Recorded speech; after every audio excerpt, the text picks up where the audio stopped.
Bonsoir à tous, très heureux de vous retrouver. Beaucoup de choses ce soir. D'abord, Marlène Schiappa, la secrétaire d'État chargée de l'égalité entre les femmes et les hommes, sera avec nous. Face à elle, la porte-parole du Parti Les Républicains, Laurence Saillet. Et alors que la colère ne faiblit pas, on se demandera s'il y a encore en France un pilote dans l'avion. Voilà. Puis j'accueillerai la star des midis de TF1,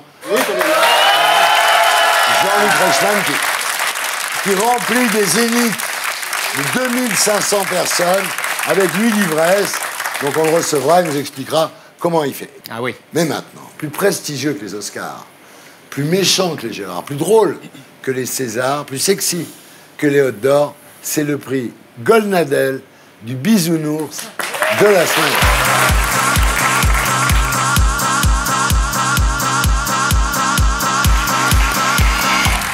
Alors, William, qui est le récipiendaire du prix cette semaine? Le prix Bisounours a été décerné, sans plaisir, mais dans un esprit de grande fermeté, à monsieur Éric Drouet. Ah, Éric Drouet, oui.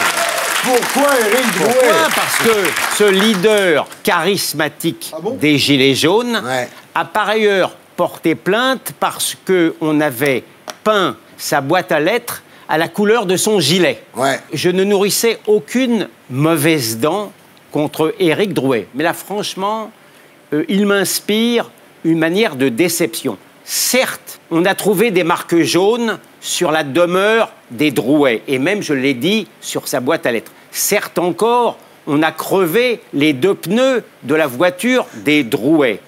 Je sais bien que Madame Éric est allée porter plainte à la police.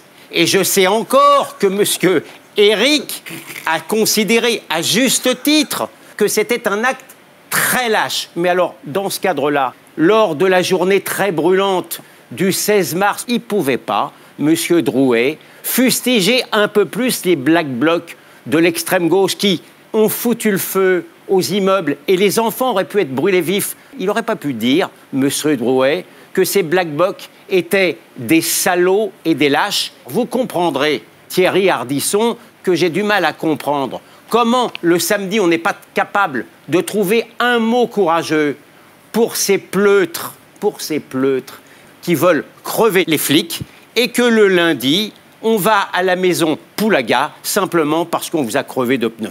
Voilà. Et voilà, donc le prix Bisounours est attribué à Éric Drouet.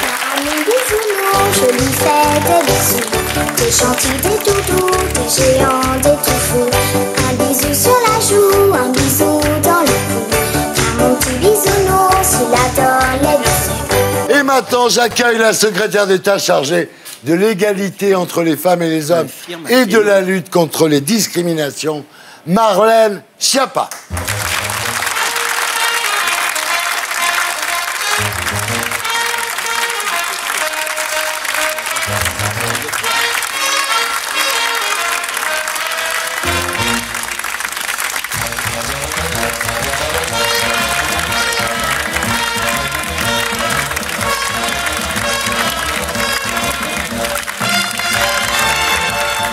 Comment ça va, Marlène Schiappa? Ça va? Ça va bien, et vous? Très bien, très bien. On est très heureux de vous recevoir, franchement.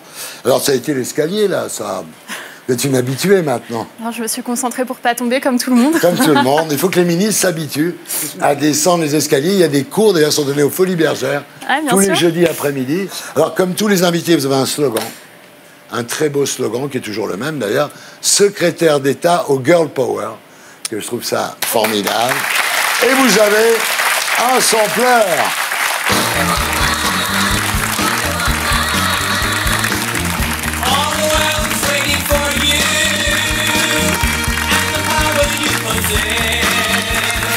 Alors, Marlène Schiappa, vous êtes l'une des personnalités du gouvernement qui s'est le plus mobilisée pendant la crise des Gilets jaunes. Un rappel de votre engagement, Magnéto, Serge.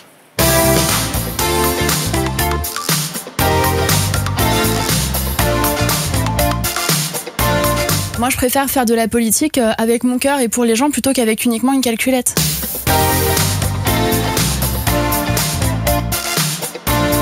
Je trouve grave la situation qu'il y ait des fausses informations qui soient relayées. Je trouve ça grave, je reviens dessus. C'est un combat culturel pour moi. Et moi, je trouve que c'est la République qui est attaquée.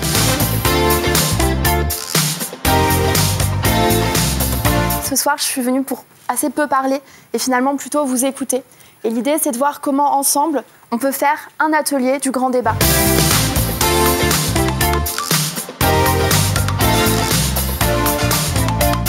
Comme beaucoup de femmes en politique, eh bien, je suis la cible d'opérations, de menaces de mort, de cyberharcèlement ciblé, d'appels haineux, menaçants, injurieux, etc.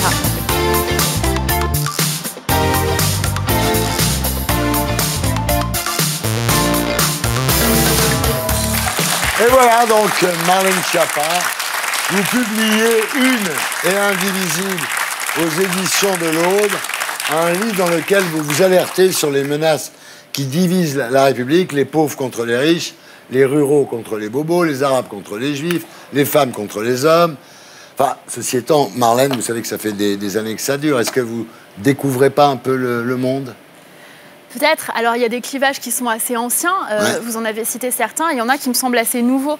Et je crois qu'avec le mouvement des Gilets jaunes, on a vraiment assisté à une explosion de ces nouveaux clivages. Par exemple, la start-up nation contre les agriculteurs, les Parisiens contre la province. On a beaucoup entendu les gens dire qu'ils allaient à Paris parce qu'à Paris, c'était les nantis. Moi, je ne crois pas qu'à Paris, il n'y ait que des nantis. Non. Je pense qu'on peut être dans la galère en région parisienne et très bien vivre dans d'autres territoires. Donc, c'est ça que j'essaie d'interroger par ce livre. Alors, dans votre livre, vous parlez des trottinettes. Vous dites qu'elles sont le symbole du bobo mondialisé. C'est quoi cette histoire ? En fait, j'étais très interpellée et vraiment choquée quand j'ai vu deux images. La première, c'est celle de la trottinette électrique en libre-service qui a été brûlée par des gilets jaunes sur les Champs-Élysées dès le début de la mobilisation. Et la deuxième, c'est cette image de quelqu'un qui jette une trottinette sur des policiers à moto. Ça m'a vraiment choquée. D'abord, je trouvais que c'était un peu surréaliste, ça fait un peu scène de Monty Python, mais quand on regarde et qu'on rentre vraiment dans le détail, j'ai fait du coup une espèce d'analyse sémantique de tous les articles de presse qui parlent de la trottinette depuis 2 ans. Et en fait, on s'aperçoit que c'est passé d'un moyen de transport à un symbole. On a fait de la trottinette un symbole du parisien, bobo, start-upper, peut-être macroniste, mondialisé, etc. Et je trouve ça intéressant parce que c'est symbolique finalement de la crispation qui peut exister dans la société. Oui, enfin, de fait, quand on habite dans la banlieue de Châteaudun ou de Moulins, c'est plus compliqué d'utiliser une trottinette. Donc c'est logique que ce soit le symbole du Parisien. Justement, ce qui m'a interpellée, c'est que moi, vous savez, je suis élue au Mans, j'ai été élue à l'attractivité économique et l'innovation technologique. Et il y a 3 ans, on a implanté des trottinettes électriques en libre service. Un entrepreneur qui s'appelle Sophie Trott. Et justement, qui se sert de ces trottinettes électriques ? La plupart sont des étudiants ou des gens qui habitent ailleurs, qui viennent en train, en TER. Vous comprenez bien que, d'abord, on est très heureux qu'en tant que secrétaire d'État, vous ayez le temps d'écrire un livre, et un livre pour constater des fractures que nous voyons tous. Il nous semble que le rôle d'un secrétaire d'État, comme le rôle d'un ministre, comme le rôle de tous ceux qui exercent le pouvoir, c'est justement d'analyser ces fractures et d'apporter des solutions, c'est-à-dire de rassembler le pays. Donc plutôt que de constater que la trottinette est devenue un symbole, ce qui en effet est vrai mais parfaitement anecdotique, on attendrait de ce gouvernement qu'il réponde sur la question de savoir comment on réaménage le territoire. Or ça, pour l'instant, on n'a pas de réponse. Le discours Natacha Polony, c'est exactement ce à quoi je réponds dans le livre, sur plusieurs points. D'abord sur la pique, sur votre rôle, c'est pas d'écrire des livres. Pourquoi pas ? Moi, je trouve que justement, il faut comprendre le monde avant de le transformer. Et je trouve ça hyper réducteur dans le débat public. Et c'est une attaque que j'ai entendue aussi contre à la fois Raphaël Glucksmann, que je ne soutiens pas, mais aussi François-Xavier Bellamy, que je ne soutiens pas non plus. Est-ce que je peux terminer mon raisonnement ? Ce sont 2 personnes qui sont 2 intellectuels qui sont à la tête de listes qui aspirent à exercer des responsabilités politiques et qui ont été attaqués en disant « oui, nous, on ne veut pas des philosophes, on ne veut pas des gens qui écrivent des livres, etc. » Moi, je pense qu'au contraire, c'est important de nourrir le débat d'idées. Oui, ça, j'en suis persuadée aussi. Ça peut passer par écrire des livres et par en lire aussi, et je pense que vous en êtes convaincus. Vous êtes ministre. Je trouve ça extrêmement réducteur de se dire que parce qu'on est ministre, on n'aurait pas le droit d'écrire des livres. Et ça participe à cette espèce de mépris des livres, du débat intellectuel. Pardon, vous me dites à moi que j'ai le mépris des livres. Marlène Schiappa. Justement, c'est exactement ce que c'est extraordinaire. Ça veut dire paradoxal de votre part. Non, c'est pas paradoxal. Ça veut dire que vous faites semblant de ne pas comprendre que Raphaël Glucksmann ou François-Xavier Bellamy écrivent des livres parce qu'ils sont des penseurs et qu'ensuite ils s'engagent en politique, c'est une chose. Et je me réjouis qu'il y ait enfin en politique des gens qui aient pensé avant. En revanche, je vous fais remarquer à vous que vous exercez le pouvoir. Oui, mais comme toutes vous ces exercez le pouvoir et qu'on voudrait que vous soyez totalement mobilisés dans une crise comme celle-là, plutôt que d'écrire un livre pour... Attendez, Natacha Polony, non mais j'écris pas des contes pour enfants, ça participe à ça. Vous avez eu la gentillesse de passer les images du débat qui date du mois de novembre, donc du début de la mobilisation des Gilets jaunes, où je suis face à Éric Drouet. À l'époque, personne ne lui disait à Éric Drouet que c'était un séditieux, un factieux, qu'il attaquait la République. Non, je suis désolée, Natacha Polony. Repassez-vous les choses du mois de novembre. On était très seuls parmi les responsables politiques à le dire. Il y avait Benjamin Griveaux, on n'était pas nombreux. Et dans ce livre, justement, je mets au jour ces attaques contre la République. Je peux vous donner quitus là-dessus. D'ailleurs, vous ne faites pas qu'écrire des livres. Vous avez publié avec Jean-Yves Le Drian une tribune qui s'appelle « Pour une diplomatie féministe ». Et vous êtes exprimé la semaine dernière à l'ONU pour parler de la condition des femmes dans le monde. Absolument. C'est la grande cause du quinquennat, ça. Oui, c'est la grande cause du quinquennat. La France préside le Conseil de sécurité des Nations Unies. Donc j'ai présidé un Conseil de sécurité sur la place des femmes dans la résolution des conflits et dans les processus de paix. Et puis vous savez que la France préside aussi le G7 cette année. Et donc on est en train de travailler avec un conseil consultatif autour du président pour améliorer la condition des femmes partout dans le monde extrêmement concrètement. Et voilà, on se retrouve après la pub avec les unes de la semaine et Marlène Schiappa. A tout de suite.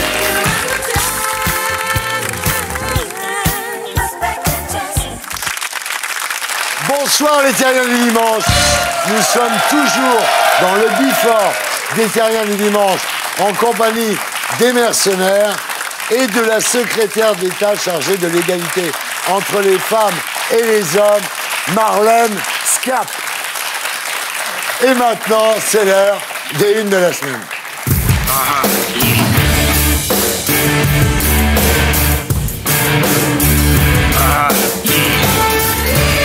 Alors, Marlène Schiappa.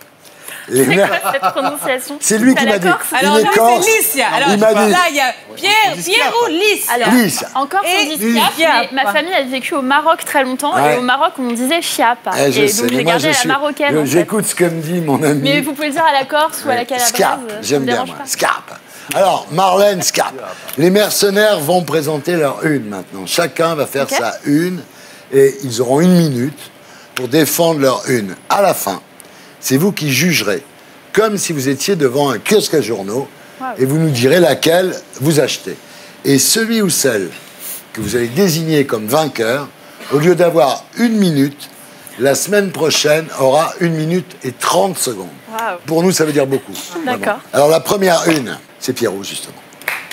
Léa Salamé, la journaliste de France Inter et de France 2, s'est mise en retrait de ses fonctions de journaliste politique après l'annonce de la candidature de son compagnon, Raphaël Glucksmann, pour les européennes. Magnéto, Serge. Je vais en effet me retirer provisoirement de l'antenne de France Inter parce que nous rentrons dans une période de campagne et que Raphaël Glucksmann, qui est mon compagnon à la ville, est candidat à ces européennes. Cette décision est la mienne. En accord avec ma direction, ce n'est pas une sanction. Alors pourquoi cette décision? D'abord et avant tout parce que ma profession de journaliste n'a jamais été aussi critiquée, attaquée, vilipendée. Nous vivons à l'ère du soupçon, largement relayé par les réseaux sociaux, et je ne veux pas prendre le risque d'être instrumentalisée pour l'abîmer davantage. Et voilà, femme sous influence, donc, c'est votre une, Pierre, et vous avez 1 minute, top chrono. Thierry, moi je regrette cette décision de Léa Salamé parce que je pense que c'est vraiment une occasion manquée dans le combat pour l'égalité entre les hommes et les femmes.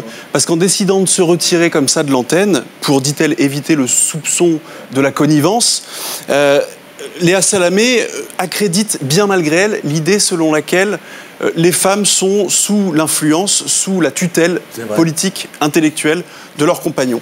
Pourtant, au regard de sa carrière, personne ne pourrait remettre en cause la probité, le professionnalisme de Léa Salamé. Pourtant, en anticipant d'elle-même ses critiques, elle donne raison à ses détracteurs qui voudraient justement lui faire dire qu'une femme, aussi intègre soit-elle, est d'abord femme d'eux avant d'être journaliste chevronné. Alors moi je dis à Léa Salamé, mobilisons-nous, affrontons ensemble ces critiques, démontrez que vous pouvez exercer votre métier indépendamment du choix de votre compagnon. Reprenez l'antenne.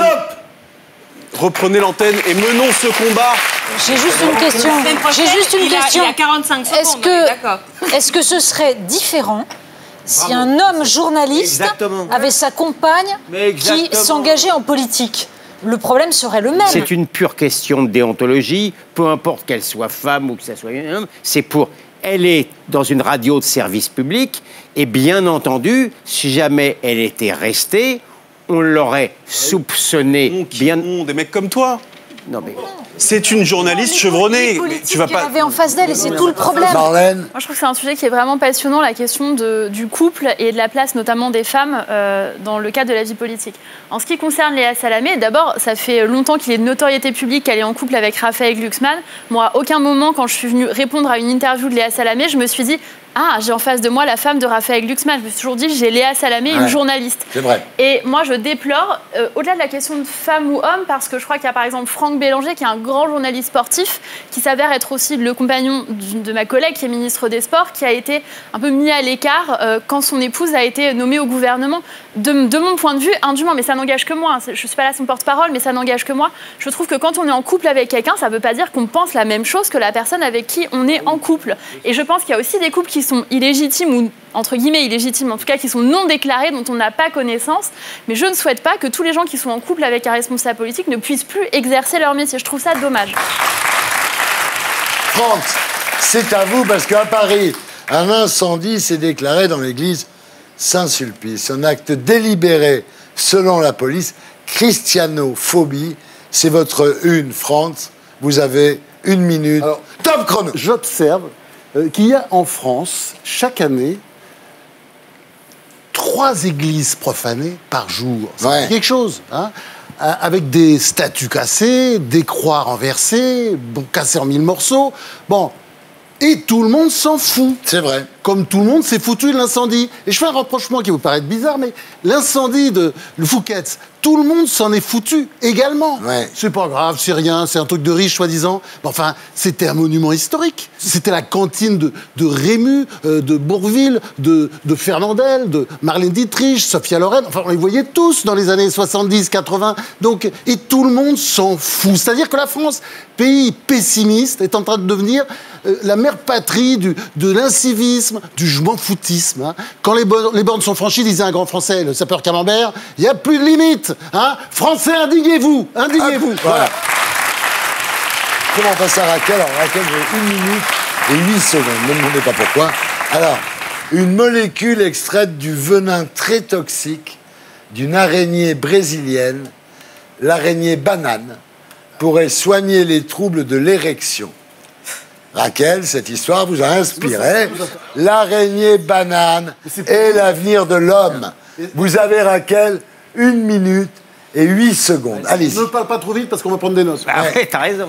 Non, mais je veux verser dans ce qui vous fait le plus plaisir, messieurs, ce qui vous obsède le plus, c'est de parler de votre sexe. Vous êtes obsédés par ça. Non, le vôtre nous intéresse aussi. Hein. Pas que le vôtre, d'ailleurs, celui des autres et des époux des autres, voilà, etc. on va même parler de sexe. Et ce qui est impressionnant, c'est que vous avez encore une recherche scientifique pour résoudre les problèmes de bandaison. Ouais. Ça me fascine parce que, à côté de ça, on regarde les chiffres, par exemple, au niveau des collégiennes de 15 ans. Qui sait qu'elle a un clitoris? Qui sait que ce clitoris est érogène? Eh bien, les chiffres sont catastrophiques. Vous avez un analphabétisme sexuel en ce qui concerne l'appareil sexuel du désir et du plaisir féminin. Non, mais vous voyez, si on ne parle pas de votre bite, on n'a plus le droit de rien dire. Donc c'est la phallocratie. La phallocratie. Vas-y, Raquel. Mais c'est dur. Et parce que cette phallocratie... Raquel, ça t'a fini, là. C'est fini, on n'a rien compris. Ça s'est terminé sur la bite. Hein. Je suis interrompue par les phallocrates. Et comme c'est un problème de société, je vais vous proposer qu'on en parle avec Alain Kassoura. Ah, ben voilà, tiens. Voilà, qui sort un livre, Erectus, les pérégrinations d'un homme en quête d'érection. J'accueille Alain Kassoura.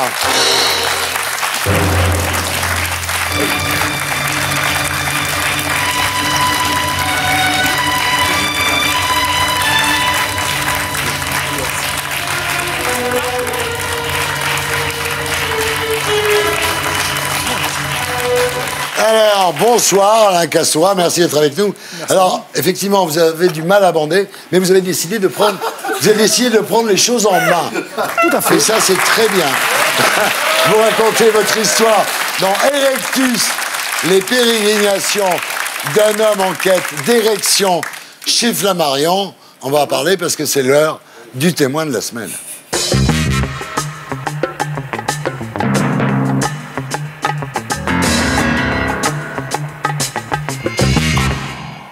Bonsoir Alain Kassoura. Bonsoir. Alors vous êtes médecin, vous êtes ostéopathe et dans ce dernier livre, vous nous amenez dans un voyage, un cheminement pour retrouver votre bandaison. Et on y découvre avec beaucoup de détails, de précisions, notamment anatomiques, puisque vous êtes médecin, voilà, des expériences pour résoudre votre problème. Alors, vous allez rencontrer Carmen, par exemple, une masseuse à Montreuil qui va vous faire découvrir votre prostate et ses potentialités érogènes. Vous allez nous parler de vos expériences tantriques. Vous allez ensuite aller faire de la méditation. Enfin, tout un tas, en fait, d'expériences personnelles très approfondies, si j'ose dire. Vous aviez ce problème de bandaison, vous avez passé des années à chercher une solution à ça. Pourquoi vous n'avez pas tout de suite opté pour la chimie, le Viagra? La réponse est très simple. Je suis ostéopathe et donc j'ai l'habitude d'aborder les souffrances des gens à travers le corps. Donc ce qui m'intéressait, c'était aussi d'aller à la rencontre de moi-même. Parce que la première phrase de mon livre, c'est « J'ai plus de 50 balais, j'ai mal de ne pas bander et je cherche la lumière des cieux ». La bandaison est d'autant plus une angoisse masculine que les femmes sont obsédées. Elles ne parlent que de ça, de la bandaison des mecs, de la taille des queues, etc. Donc, je t'en prie, mais bien sûr. Sauf, excuse-moi, sauf à la France insoumise, où on est obsédé que par le bonheur du peuple. Bien sûr. Mais le bonheur du peuple est aussi la conséquence de le bonheur de chaque individu. Alors, et ce qui est intéressant dans cette quête... Pour la quéquette. Bonne vanne. Pour celles et ceux qui sont friands de ce petit titillement que donne le fait de parler de sexualité, vous serez ravis avec ce livre, parce que vous allez apprendre peut-être quelque chose précisément dans la forme de votre prostate, qui est un organe que découvre précisément Monsieur Kassoura en profondeur dans ce livre. Et grâce à lui, on va découvrir que, vous me corrigez si je me trompe, il faut dissocier l'érection de l'éjaculation, de l'orgasme. Et qu'on peut absolument atteindre l'orgasme sans érection, sans éjaculation, en particulier grâce à l'orgasme prostatique. Voilà. Tu découvres l'orgasme prostatique, c'est ça en fait. Alors, j'aimerais que vous nous en parliez, parce que quand même, c'est pas commun d'accepter de trouver le plaisir par le fait qu'on nous donne, qu'on nous mette un doigt dans les fesses. Je pense que c'est important de parler des tabous et de lever les tabous. Il y a des tabous sur le corps, il y a des tabous sur des maladies. Il faut penser que dans les années 70, parler du cancer sur un plateau de télé, c'était indécent, c'était pas possible. Et parler des problèmes d'érection, ça fait flipper, mais ça fait flipper les mecs. Bon, excusez-moi. Excusez-moi d'être très terre-à-terre sur l'orgasme, sur la prostate. Bon, la mienne était cancéreuse, soignée par la curithérapie. Bon, elle doit être dans un état assez lamentable. Mais comment on fait, docteur? Parce que j'ai beaucoup vécu et l'orgasme par la prostate, ça m'a échappé jusqu'à présent. Comment on fait? On pourrait faire un parallélisme entre l'orgasme clitoridien et l'orgasme du pénis, et l'orgasme vaginal et l'orgasme de la prostate. Ça n'existe pas. Marlène Schiappa. Ce que disait Raquel tout à l'heure était très intéressant sur la méconnaissance des jeunes filles de leur corps. Et c'est pour ça, notamment, qu'on met en œuvre une loi depuis 2001 d'éducation à la vie affective et sexuelle. C'est pas pour apprendre aux adolescents à se masturber, contrairement à ce qui a été dit sur Internet, parce qu'ils n'ont pas besoin des intervenants pour apprendre à se masturber, mais c'est justement au contraire pour apprendre le respect de l'autre, la contraception, de façon adaptée selon l'âge de chacun. Mais vous voyez le fait qu'on propage l'idée qu'il y aurait des femmes clitoridiennes et des femmes qui seraient vaginales, ça fait partie d'un mythe. Je dis pas que vous l'avez dit, mais je dis que c'est des choses qu'on lit très souvent. Ça fait partie de mythes et de méconnaissance du corps des femmes. En fait, c'est des ramifications du clitoris et on méconnaît le clitoris comme Raquel l'a dit. Je vais vous dire un truc, Marlène. Le clitoris, tout le monde croit que c'est tout petit. En fait, il y a des ramifications internes. Oui, c'est comme ça. Ça mesure voilà. 10 cm. Et bien, je le sais, vous voyez.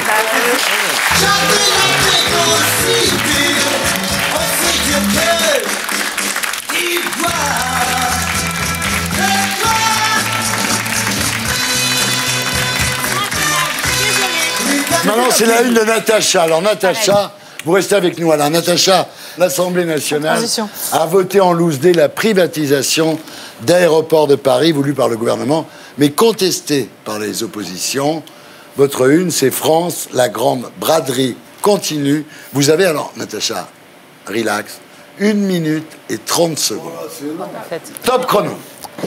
C'était donc le vendredi 15 mars. Ouais. Et en effet, nos députés ont voté l'article 49 de la loi Pacte qui supprime l'obligation pour l'État de détenir une majorité dans le capital d'Aéroports de Paris. Et cet article 49 a été voté par 42 voix contre 17 contre. Ouais. Ils n'étaient pas nombreux. Bon, on était au milieu de la nuit, enfin au début de la matinée, 6h15 du matin. Donc il y avait plus grand monde. C'est curieux parce que pourtant, des oppositions à la privatisation d'Aéroports de Paris, on en avait entendu beaucoup, beaucoup. Mais au moment de voter, il n'y avait plus personne. C'est dommage. C'est dommage pour une raison simple, c'est que cette privatisation fait partie en effet de la braderie des bijoux de famille. Je vais vous expliquer juste un chiffre. Les experts estiment que Aéroports de Paris, en 2020, rapportera 2,35% par an. Bon, ça veut dire que c'est positif, ça rapporte. Nous nous endettons, nous la France, à l'échelle de 10 ans, à 0,4%. Donc le rôle de n'importe quel banquier d'affaires, c'est de dire je m'endette à 0,4% pour acheter un truc qui rapporte 2,35%. Vous voyez, si je suis banquier chez Rothschild, par exemple, on me dit ton boulot c'est ça. Au hasard. Et là, on fait le contraire. Là, on fait le contraire. C'est une aberration, c'est-à-dire que on va donner au privé quelque chose qui rapporte aux contribuables. C'est une idéologie aberrante qui consiste à dire c'est pas le rôle de l'État de posséder. Si, c'est le rôle de l'État d'avoir de l'argent pour pouvoir payer ensuite des services publics. Comme d'habitude, hein, c'est incroyable. On s'adapte. Alors là, oui, non, là, franchement, je vais bien. Au-delà du vote sur lequel, en lui-même, sur lequel je ne reviens pas, je pense qu'on ne sera pas d'accord, mais voilà. Je pense qu'il y a deux questions importantes que vous soulevez. La première, c'est l'organisation du temps de travail parlementaire.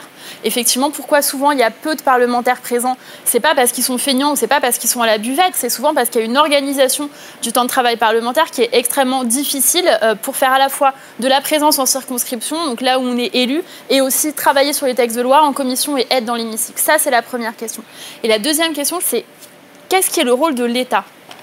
Et qu'est-ce qu'un service public? Et est-ce que l'État, est-ce que c'est le rôle de l'État de gérer la Française des Jeux, par exemple?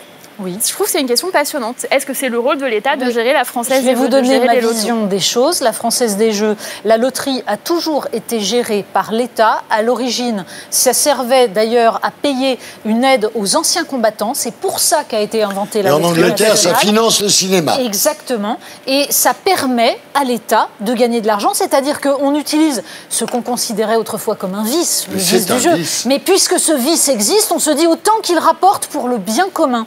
Et de même, un aéroport, c'est une frontière.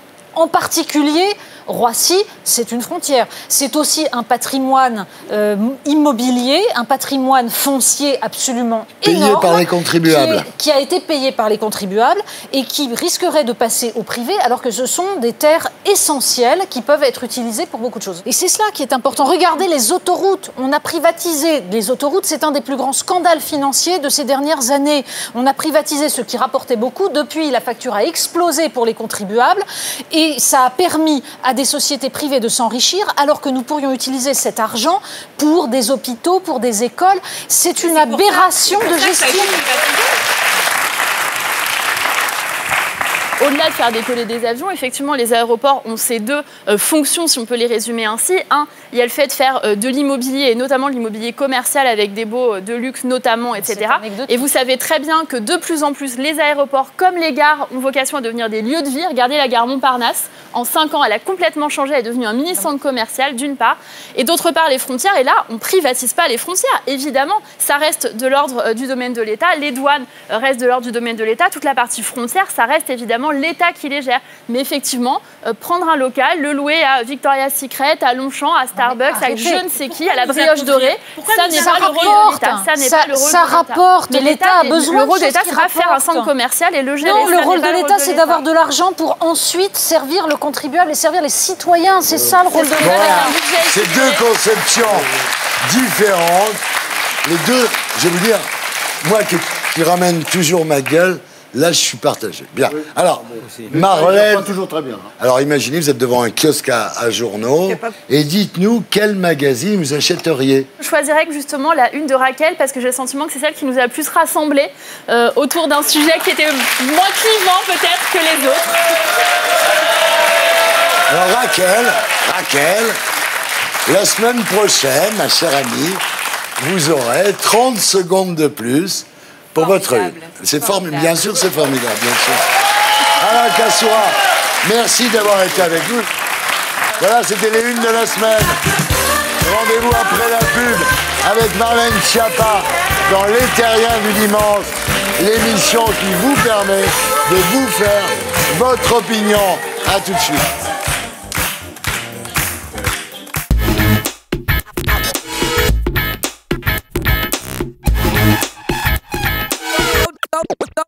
Go down.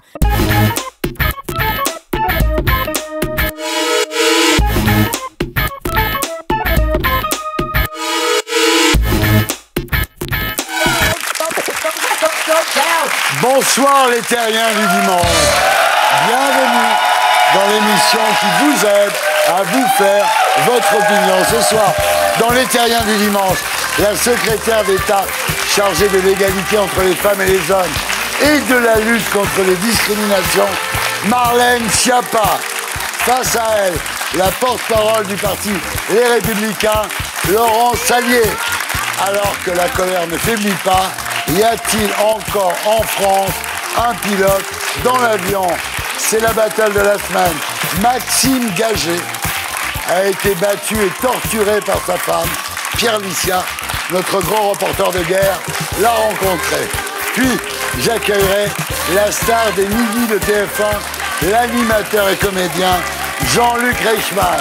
Et aussi, bien sûr, les terriens de Tanguy Pastureau. Voilà, avec les 6 mercenaires, la grande rousse, avec un blouson noir, Natacha Polony. Pour détourner un avion, il faut être dedans, elle est là. Raquel Garrido. Elle est à la mode et elle taille des costards. Monia Cachemire. Tête à claque, tête de mule, mais surtout, tête bien faite. François-Olivier Gisbert. L'avocat qui se défend très bien lui-même. Gilles William Golnadel. La belle gueule qui ne compte pas la fermer.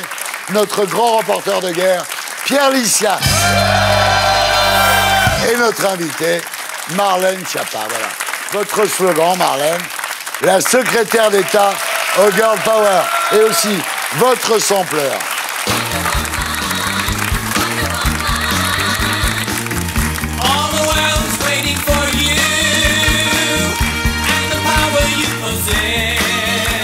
Et maintenant, c'est l'heure de la battle de la semaine.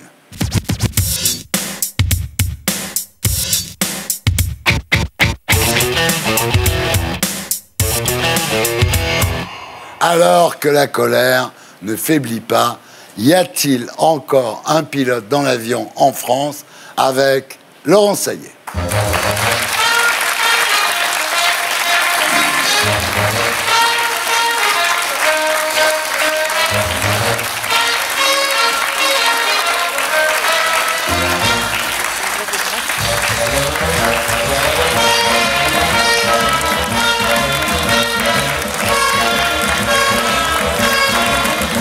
Laurent Sallier, donc vous êtes porte-parole du parti Les Républicains. Bienvenue parmi nous. C'est l'édito de Blacko.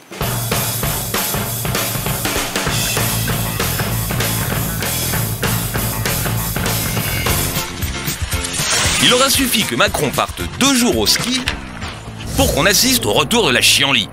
Alors qu'il faisait confiance à Castaner pour surveiller les gilets jaunes, son fidèle lieutenant lui a plombé ses vacances.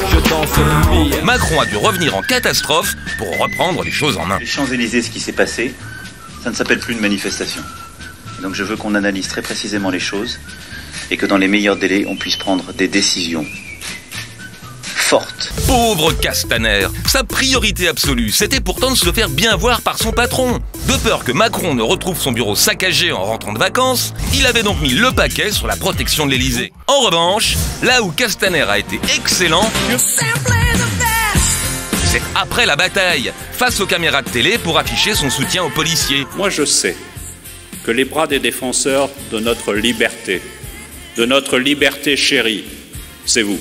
Pas de doute, c'est un pro de la com. Mais est-ce que ça suffit pour être un bon ministre? Il y a 3 mois, après le saccage de l'Arc de Triomphe, il semblait pourtant avoir fait le bon diagnostic. Et face à ces nouvelles formes de violence, on voit qu'on a des doctrines qui ne sont plus adaptées à la réalité des violences dont on fait l'objet. Oui, mais voilà, 3 mois plus tard, rien n'a changé et les saccages ont recommencé. Pourtant, Macron soutient toujours Castaner et pour ne pas le griller, il a fait sauter le préfet de police comme un fusible. Après l'échec de Castaner, Macron se retrouve donc en première ligne face à ses responsabilités. Sauf qu'en mobilisant les soldats de l'opération Sentinelle pour surveiller les bâtiments stratégiques, Macron a pris un risque. Si ces bâtiments sont assaillis par les gilets jaunes, les soldats devront-ils utiliser leurs fusils pour se défendre? C'était l'édito de Blacko, mise en image de Julien Graff. Voilà. Alors, le préfet a été viré, donc c'est un fusible. Et Emmanuel Macron avait dit être contre la République des fusibles. Alors là, c'est un peu... Je crois que c'est pas ça. La question de la République des fusibles, l'allusion, c'est de dire un fusible, c'est quelqu'un qu'on fait sauter lorsqu'il n'est pas responsable de quelque chose. Voilà. Là, en l'occurrence, il y avait manifestement des problèmes dans la chaîne de commandement à la tête de laquelle il y avait le préfet de police, qui donc a été démis de ses fonctions et remplacé par un nouveau préfet, Didier Lallemand, qui était préfet en Nouvelle-Aquitaine. C'est ça la première priorité. D'accord. Alors Laurence Saillé, donc, est-ce que pour vous, le préfet de Bordeaux, donc avec toutes les histoires qu'il y a eu à Bordeaux, est l'homme idoine pour rétablir l'ordre à Paris? Écoutez, il y a 2 solutions. Soit effectivement, M. Castaner avait donné des ordres, il n'a pas été écouté et c'est grave. Soit il n'avait pas donné les bons ordres et je pense plutôt à ça. En fait, ce qui se passe très clairement, c'est que le président de la République a tellement peur d'être accusé de répression qu'il a levé le pied sur la sécurité, contrairement à ce qu'ils avaient fait en décembre où ça s'était plutôt bien passé après le saccage de l'Arc de Triomphe. Et le résultat est là. Donc ils ont totalement minimisé ce qui allait se passer. D'ailleurs, sinon il ne serait pas parti au ski. Enfin, j'ose espérer que... C'est pas lui, c'est sa femme. Enfin, donc partir au ski quand on sait que tout va péter, je pense que ce ne soit pas une bonne idée. Mais de toute façon, le problème de fond, c'est qu'aujourd'hui en France, ce qu'on explique, c'est qu'on n'arrive pas à canaliser 1500 personnes qui viennent tout casser. Gisbert. Il faut revenir sur le limogeage du préfet de police et puis de tas de grands flics autour. Je trouve ça absolument minable. Ces petits bras, petits mecs, petits cons, lui faire porter le chapeau le samedi, mais c'est honteux et ça fait rigoler les gens, bien entendu. Ça crée un gros problème d'ailleurs de crédibilité de ce pouvoir. C'est-à-dire, il se prend le type comme ça par hasard, mais il n'a fait qu'exécuter les ordres. Ces gens-là n'exécutent que les ordres. Enfin, c'est évident. C'est une chaîne, ça remonte jusqu'en haut. Personne ne peut croire que le ministre de l'Intérieur n'était pas dans l'histoire et que d'ailleurs le président lui-même et le Premier ministre... On a compris, Marlène Schiappa, évidemment, la réponse. Le vrai problème, c'est justement ce que vous pointez du doigt, c'est-à-dire le vrai problème, c'est que les ordres n'ont pas été exécutés. Si les ordres et si la stratégie de maintien de l'ordre qui avait été définie par Christophe Castaner et par Laurent Nunez avait véritablement été mise en œuvre, on n'aurait pas vu ce qu'on a vu. Non, mais c'est discours public, c'est normal, vous parliez comme ça, je comprends très bien, vous êtes obligé de dire ça, mais c'est pas vrai, on le sait très bien. Samedi matin, quand ça a commencé à mal se passer, M. Castaner, quand même, l'a vu. En fin de matinée, je pense qu'on avait tous compris que ça basculait.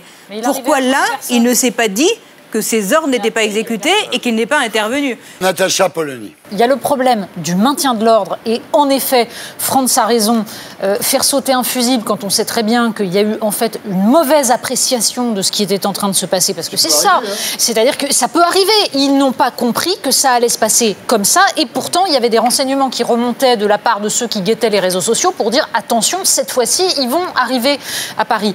Et il y a un deuxième problème, et là c'est un problème d'ordre politique et non plus d'ordre sécuritaire. C'est le fait qu'Emmanuel Macron a cru tout simplement qu'il avait gagné, que le grand débat, ça se passait bien, qu'il avait fait sa démonstration 7 heures par-ci, 8 heures par-là, et que du coup, la séquence des Gilets jaunes, elle était pliée, que la courbe d'opinion remontait, qu'il avait remporté la bataille de l'image, et que donc, c'était terminé, les Gilets jaunes, on pouvait les oublier et passer aux européennes. Et c'est ça qui se paye directement parce qu'on se prend le réel en pleine face quand on croit qu'on a gagné. Golnadel. Certes, l'État a été humilié et je pardonne difficilement ça au pouvoir. Mais convenons quand même que nous vivons dans une France schizophrénique. Ah oui. Lorsque la police fait son boulot, elle est trop violente. lorsqu'elle ne fait pas son boulot, elle est trop laxiste. Il faut quand même savoir ce que l'on veut. Et moi, personnellement, je l'ai dit toujours, et je l'ai même dit, Laurence Saillet, à la droite, qui avait perdu un petit peu son ADN. Lorsqu'on est de droite, on est pour l'ordre public et pour le respect du suffrage universel. Alors, deuxième question. Les militaires de l'opération Sentinelle appelés en renfort samedi, donc c'est l'armée maintenant. Maintenant, c'est l'armée. Voilà. C'est de la com. C'est de la com pour toi? Complètement. C'est de la com, on est complètement dans la com. C'est absurde, c'est une mesure que souhaitent les Français, donc on leur donne, mais ça n'a pas de sens, parce que c'est pas ça le sujet. Le sujet, c'est effectivement, est-ce qu'on écoute tous ceux qui disent attention, pas de LBD, pas de ceci, pas de cela, ou est-ce qu'on dit voilà, il faut protéger les monuments, le Fouquet, l'Élysée, c'est même beaucoup plus grave que ça, France. Il a été question au mois de décembre, déjà le 8 décembre, de demander à l'armée d'intervenir. Les militaires ont dit non. Pourquoi? Parce qu'ils ont expliqué que ça n'était pas leur métier. Et là, je ne suis pas sûre qu'ils y aillent de gaieté de cœur. Ce n'est absolument pas le métier de l'armée que de protéger contre des gens qui sont des Français. Nous avons une stratégie de maintien de l'ordre qui essaye d'éviter les morts. L'armée, c'est pas son rôle. C'est pas du tout pareil. Le rôle de l'armée, c'est de tirer sur les gens. C'est de tirer sur des ennemis. Marlène. Je ne partage évidemment pas cette analyse. Moi, je crois que, d'abord, moi, comme vous le savez, je ne suis pas opposée à la communication. Et je pense que la parole publique et l'action symbolique, ça fait partie aussi de l'action politique.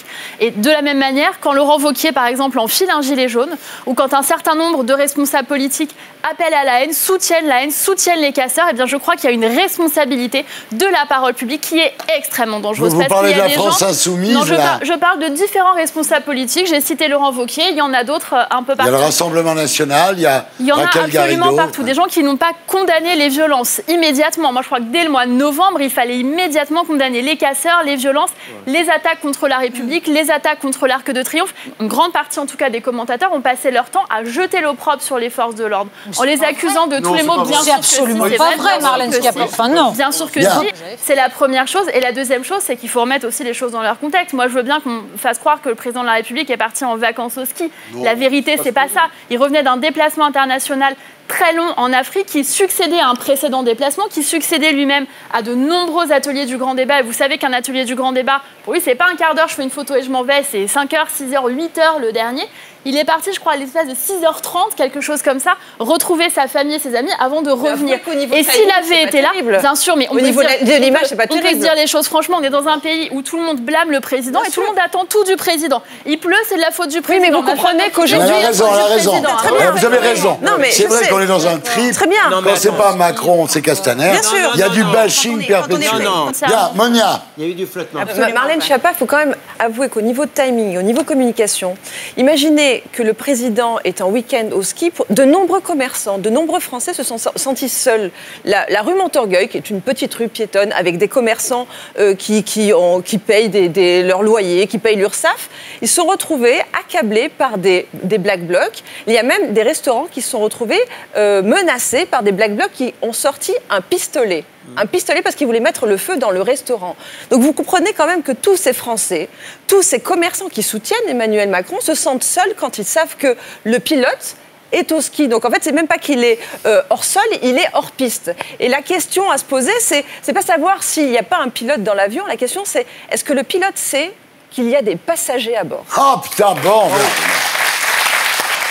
J'imagine que vous allez me répondre que le pilote le sait, donc je vous pose même pas la question. Non, la vraie question, c'est est-ce que l'État joue le pourrissement ou est-ce qu'il est inefficace? Natacha? Je pense qu'il y a eu deux réponses à ce mouvement de la part du gouvernement. Dès le départ, il y a eu tout de même la volonté, en effet, de mêler les casseurs et les gilets jaunes dans une espèce d'opprobre sur le thème « ce sont des factieux ». Dès le départ, ceux qui ne cassaient pas les vrais gilets jaunes avaient été taxés de factieux. Donc, vous perdiez totalement toute capacité à nommer correctement. Deuxième chose, deuxième réponse du gouvernement, le grand débat, en effet. c'est surtout le président qui a parlé, mais surtout, et on attend toujours de savoir ce que vont donner les actions des citoyens qui, eux, se sont engagés, mais surtout, le président de la République nous a expliqué qu'il allait continuer les consultations jusqu'aux européennes. Donc ça s'est transformé en fait en campagne pour les européennes.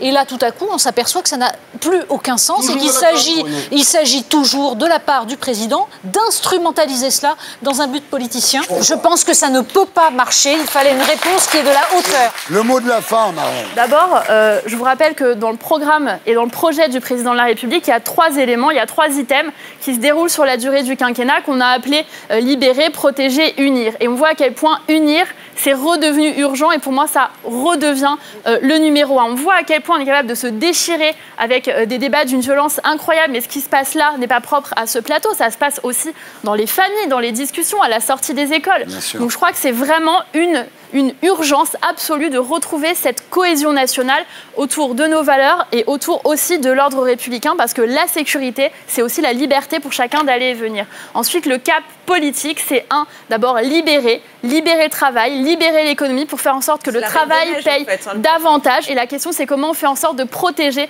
davantage, d'avoir des mesures de protection sociale parmi les réponses qui ont été données par le président, parce qu'on fait depuis tout à l'heure comme s'il avait été caché, silencieux depuis le début du mouvement des Gilets jaunes. Ce n'est pas le cas. Je rappelle qu'il y a eu cet engagement de l'État de 10 milliards d'euros avec des mesures d'urgence économique et sociale très fortes et qu'à l'issue du grand débat, il y aura des mesures importantes. Le président va renverser la table et annoncer des mesures fortes pour que chacun se sente partie prenante de la démocratie et de la vie citoyenne. Dieu vous entende.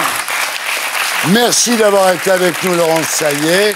En hommage à Christophe Castaner, son nouveau jingle. Je danse le Mia. Je danse le Mia. Je danse le Mia. Maxime Gagé a été battu et torturé par sa femme, Pierre Licia, notre grand reporter de guerre, comme Anniva finalement, l'a rencontré. Magnéto, Serge.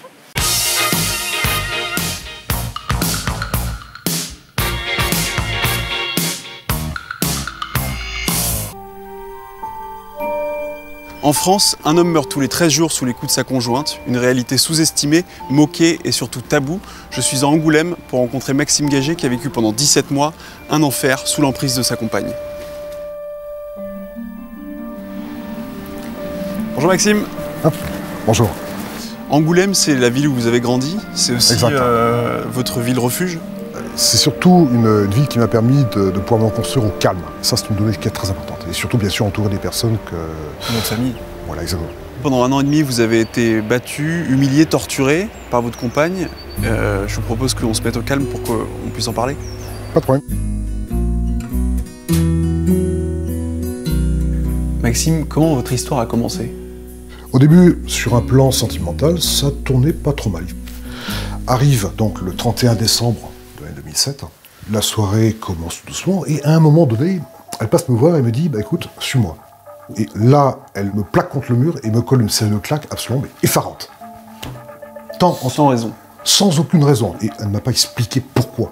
Et il va y avoir une première escalade dans cette période-là. C'est-à-dire que non seulement les coups vont augmenter en puissance, donc des gifles, on passe carrément au coup de poing, mais il va y avoir aussi une espèce de matraquage psychologique dans la foulée, avec notamment des insultes, dénigrements de plus en plus soutenus.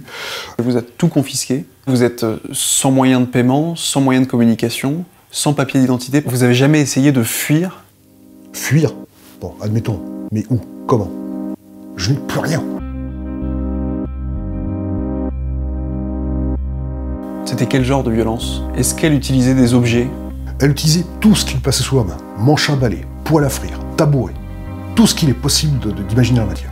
Elle m'avait littéralement explosé le presse-agrumes sur la main, donc sans le savoir, elle m'avait brisé des phalanges. J'avais 8 doigts cassés sur 10. Et là, je me voyais clairement plus qu'une seule option.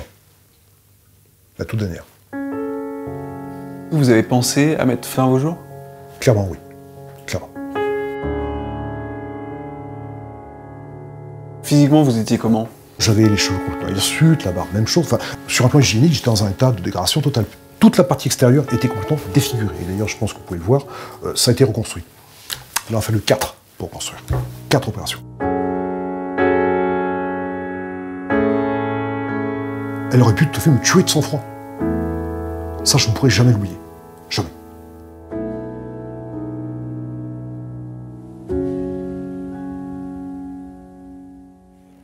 Pour continuer à en parler, j'accueille Maxime Gagé.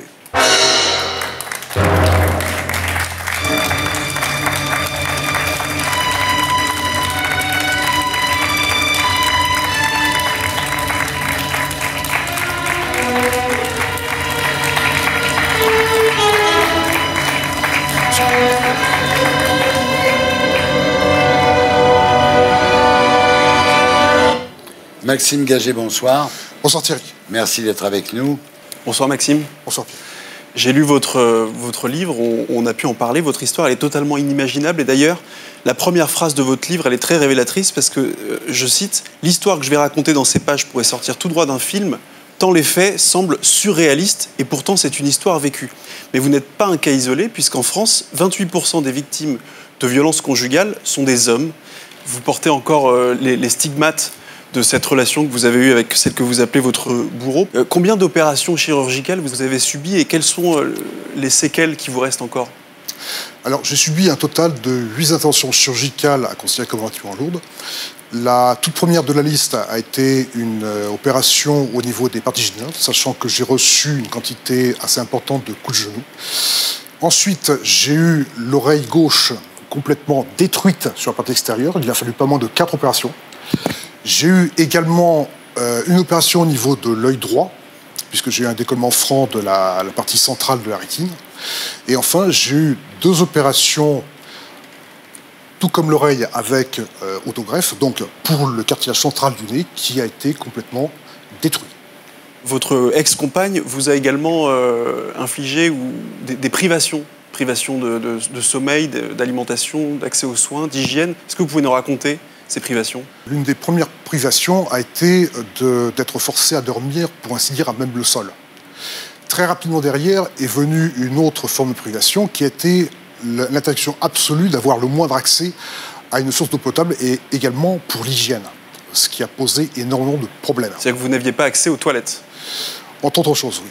Et mon état physique s'est d'ailleurs très rapidement dégradé à cause de cela. Pardon, si je peux me permettre de vous poser une question, si c'est pas indiscret, comment elle justifiait ça? Ces privations étaient majoritairement totalement arbitraires. Cela partait vraiment de rien. C'était selon ses humeurs du jour, si je puis dire ainsi. Vous étiez sous son emprise, en fait. J'étais sous une emprise totale. Et c'est justement là le véritable problème de la situation, c'est la clé de voûte de l'ensemble. Pourquoi vous êtes resté? C'est quelque chose qu'on ne comprend pas. Pourquoi vous êtes resté? Eh bien, je suis resté sur, entre autres, une menace qu'elle a fait peser sur mes épaules, à savoir une menace de dépôt de plainte pour attouchement sur mineur. Sur ses enfants? Sur ses enfants. Si tel avait été le cas, elle aurait très bien pu passer un simple coup de fil auprès des forces de l'ordre et j'aurais été immédiatement incarcéré. Maxime, il y a une question que je me pose, moi. Oui. C'est que d'habitude, quand on lit des histoires comme ça, de femmes qui sont sous la domination d'un homme, on lit souvent que l'homme alterne les phases violentes avec le sexe. C'est-à-dire que, bon, c'est un jeu extrêmement trouble. Vous, est-ce que vous continuiez à avoir des relations sexuelles avec cette femme? Alors, aussi loin que je puisse remonter dans mes souvenirs, on a eu en tout et pour tout 3 rapports, ce qui est très peu. Alors, sur l'histoire en totalité, s'est déroulée sur 1 an, 4 mois et 3 jours, très exactement. Comment est-ce que vous en êtes sorti? Eh bien, si je m'en suis sorti, on peut voir cela comme un véritable miracle. Puisque dans les tout derniers jours, j'étais vraiment dans un état considéré comme clairement critique. Étant donné que si la situation avait perduré, ne serait-ce que, je dirais, 2 ou 3 semaines, je ne serais pas là pour en parler. C'est le frère de votre ex-compagne qui a prévenu vos proches? Oui, tout à fait. C'est totalement ignorant de la situation? Voilà, tout à fait. Sachant que j'étais complètement coupé de tout moyen de communication, mes proches ne pouvaient pas du tout savoir ce qui se passait. Et donc, il s'agit du frère de Nadia lui-même, qui les a appelés juste après m'avoir pris en photo, en leur disant « Mais si vous ne venez pas récupérer votre enfant, vous allez le retrouver dans une petite boîte. » C'est extrêmement clair. J'imagine que la question est que Nadia a été condamnée? Le procès s'est fait en 2 temps. Donc, il y a une première partie, en première instance, où elle a été condamnée à 18 mois ferme, 18 mois avec sursis, 3 ans de mise à l'épreuve et de dommages d'intérêt assez conséquents. La procureure de la République en personne a fait appel du jugement. D'accord. Et la peine a été augmentée effectivement à 2 ans, ce qui reste dans le plafond limite d'aménagement, 3 ans avec sursis, 5 ans de mise à l'épreuve, dommages et intérêts identiques, avec également obligation de soins par rapport à son addiction à l'alcool notamment, et également obligation d'une réinsertion professionnelle. J'ai eu l'information tout récemment, elle n'a pas fait un jour de prison. Elle n'est pas la seule, plus personne ne fait de prison dans ce pays. Marlène Schiappa, c'est vrai qu'on parle souvent des violences faites aux femmes. On dit que tous les 2 jours, une femme meurt sous les coups de son homme. Un homme meurt tous les 13 jours sous les coups d'une femme. Qu'est-ce que vous comptez faire pour ça? Est-ce que vous le prenez ça en compte? Bien sûr, d'abord, je ne connais pas évidemment ce dossier dans les détails, mais je voudrais vous dire que je trouve ça très courageux de votre part parce que je crois qu'à chaque fois qu'une personne qui est victime de ce type de violence sexiste ou sexuelle ou intrafamiliale prend la parole, et comme vous le faites dans une émission importante comme celle de Thierry Ardisson, je pense aux gens qui regardent et qui vont peut-être avoir un déclic et se sentir en tout cas représentés par votre témoignage. Donc bravo d'abord pour ça. Ensuite, moi, c'est un combat de longue date pour moi de rendre visibles également les hommes lorsqu'ils sont victimes de ça. J'avais publié un livre il y a plusieurs années sur la culture du viol et j'avais consacré un passage complet à justement l'absence de structure pour les hommes qui sont victimes de violences sexuelles. Donc nous, d'abord, on a changé. Avant, on disait violences faites aux femmes. Depuis ce quinquennat-là, on dit violences sexistes et sexuelles. Donc nous, ce que nous avons fait, c'est que nous avons lancé, là, très récemment, une plateforme de dialogue avec les policiers et les gendarmes. Il y a 2 unités qui sont à Rennes et à Guyancourt, qui sont formées par des spécialistes pour cela et auprès desquels on peut parler de façon anonyme. Parce que déjà, c'est dur quand on est une femme d'aller franchir la porte d'un commissariat pour expliquer. Pour un homme, c'est terrible. Pour un homme, il y a ce double tabou et c'est donc extrêmement difficile aussi de la même manière. Donc c'est important pour nous de dire que cette plateforme, elle existe et c'est important. Ça s'écrit en bas de l'écran. Vive la technologie. Et c'est important parce qu'on peut justement alerter. Moi, ce qui me sidère, c'est de voir que dans tous les phénomènes de violence conjugale, qu'il s'agisse de femmes ou d'hommes, à chaque fois, quasiment dans la majorité des cas, quand la personne a réussi à être sauvée, c'est par l'intervention d'un tiers extérieur ou par hasard. Et c'est pour ça aussi que le Premier ministre a lancé une grande campagne de communication en télévision pour interpeller les témoins, en disant que quand on est témoin d'un cambriolage, on appelle la police. Et bien quand on est témoin d'une violence conjugale, on doit aussi appeler la police. Très bien, c'est cohérent. Maxime Gagé, merci d'avoir été avec nous. Votre livre « Ma compagne, mon bourreau » est disponible aux éditions Michalon. Merci. Alors, si vous le permettez, j'en apporte un exemplaire que je remets d'ailleurs à Mme Schiappa. Mais très bien. Marlène Schiappa, merci d'avoir été avec nous. Je rappelle votre livre à vous, Une et indivisible, qui est disponible aux éditions de l'Aube. Voilà. On se retrouve après la pub avec le zapping des Terriens et la star des midis de TF1, l'animateur et comédien Jean-Luc Reichmann. A tout de suite.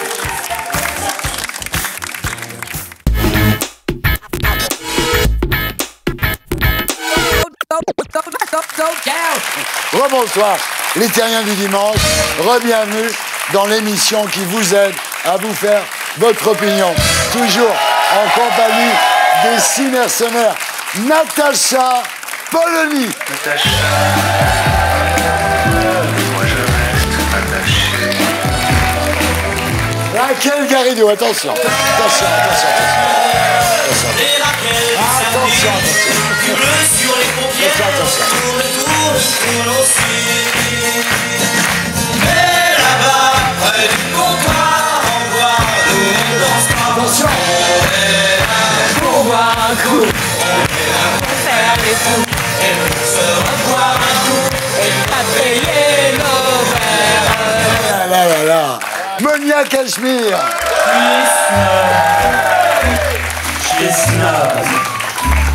C'est vraiment le seul défaut que je gomme. Franz-Olivier Gisbert.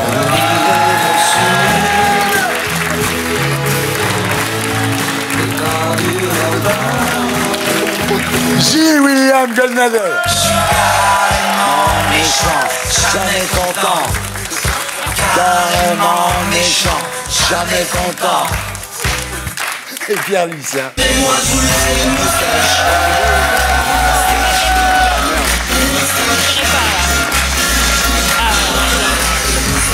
Et maintenant, c'est l'heure du zapping des Terriens.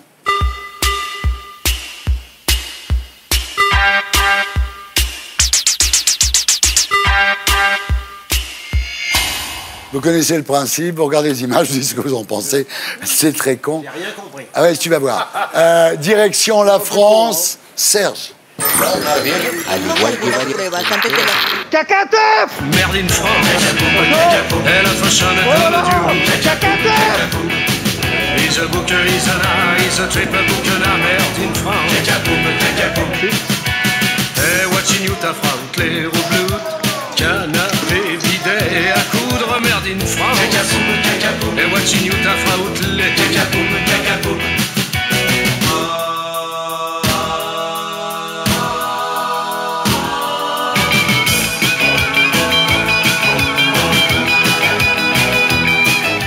Et voilà, c'est l'arme qui emmerde la police. Donc, on mélange de l'eau avec des matières fécales, on les jette sur les policiers, vous voyez. Je ferais bien bouffer au Black Bloc. Oui, tu peux faire ça aussi. C'est passible de 3 ans de prison. Et maintenant, en direction les États-Unis, Serge.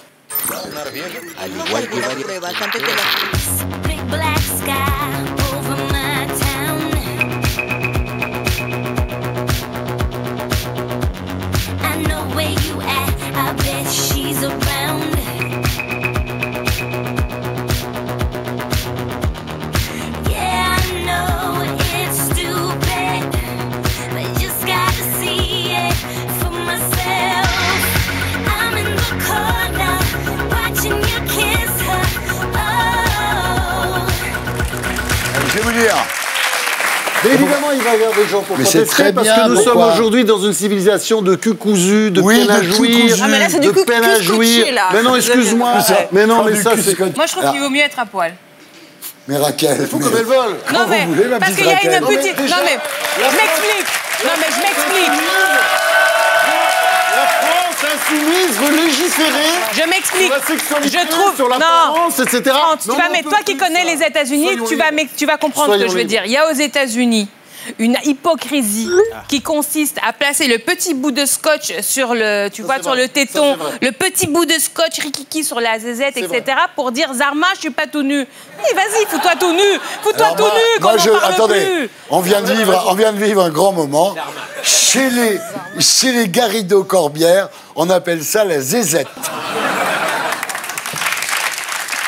Direction le Royaume-Uni, Serge.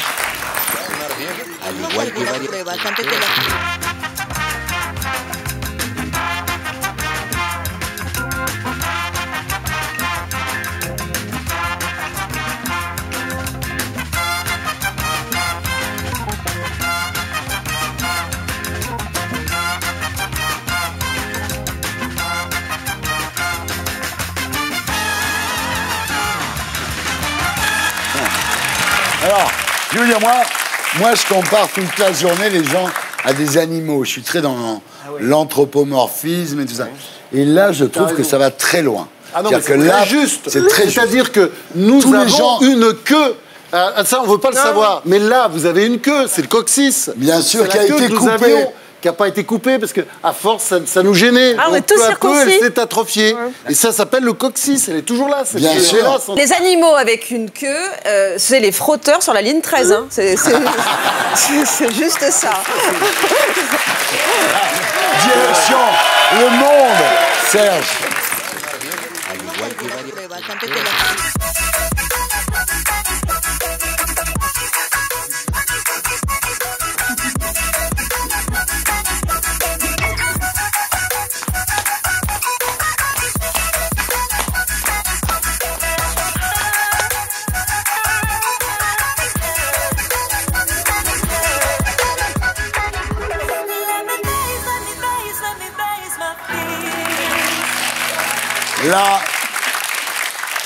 Là, il n'y a rien à dire, on atteint des sommets, je pense. Cela étant, c'est vrai pour les personnes à mobilité réduite, comme moi, du 3e âge, c'est un peu éprouvant de regarder ça. Mais non, mais viens, on essaye. Allez, essayez, attention. Attention, attention.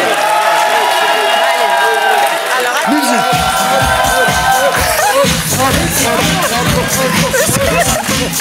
Tu vois, regarde.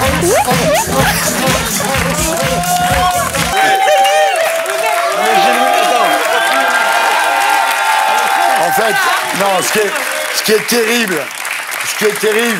c'est quand j'ai vendu l'émission à la chaîne, je leur ai dit, ça va pas du tout être comme le samedi. Ça va être une émission politique, sociétale, avec le mec qui a dirigé quand même Le Point, l'Obs, le Figaro, la fille qui dirige Marianne. Bah, tu vois, j'ai vraiment vendu le truc comme ça. Et là, je dois dire, je suis désolé, c'est 8.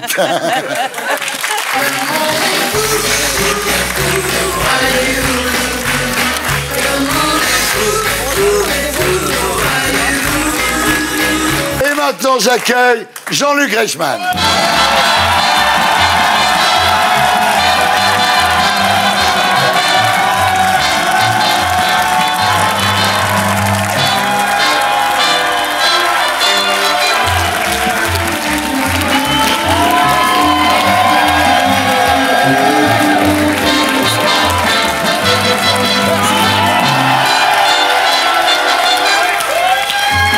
Vous êtes un vrai animateur de télé. Vous dites bonjour à tout le monde et tout, c'est génial. Alors Jean-Luc Reichmann, vous avez un slogan, l'animateur qui a du jus de cassoulet dans les veines. Ça vous va? Ah bah oui, c'est ça. C'est ce qui fait vraiment la différence quand on est du Sud-Ouest. Bah oui, Toulousain, vous avez commencé d'ailleurs dans des foires au jambon, dans des supermarchés. C'est un petit peu ça, j'étais en tête de gondole et je vendais de la saucisse de Toulouse à 11,95 francs le kilo. Et voilà, et voilà. Et vous avez un sampleur. J'aurais voulu être un artiste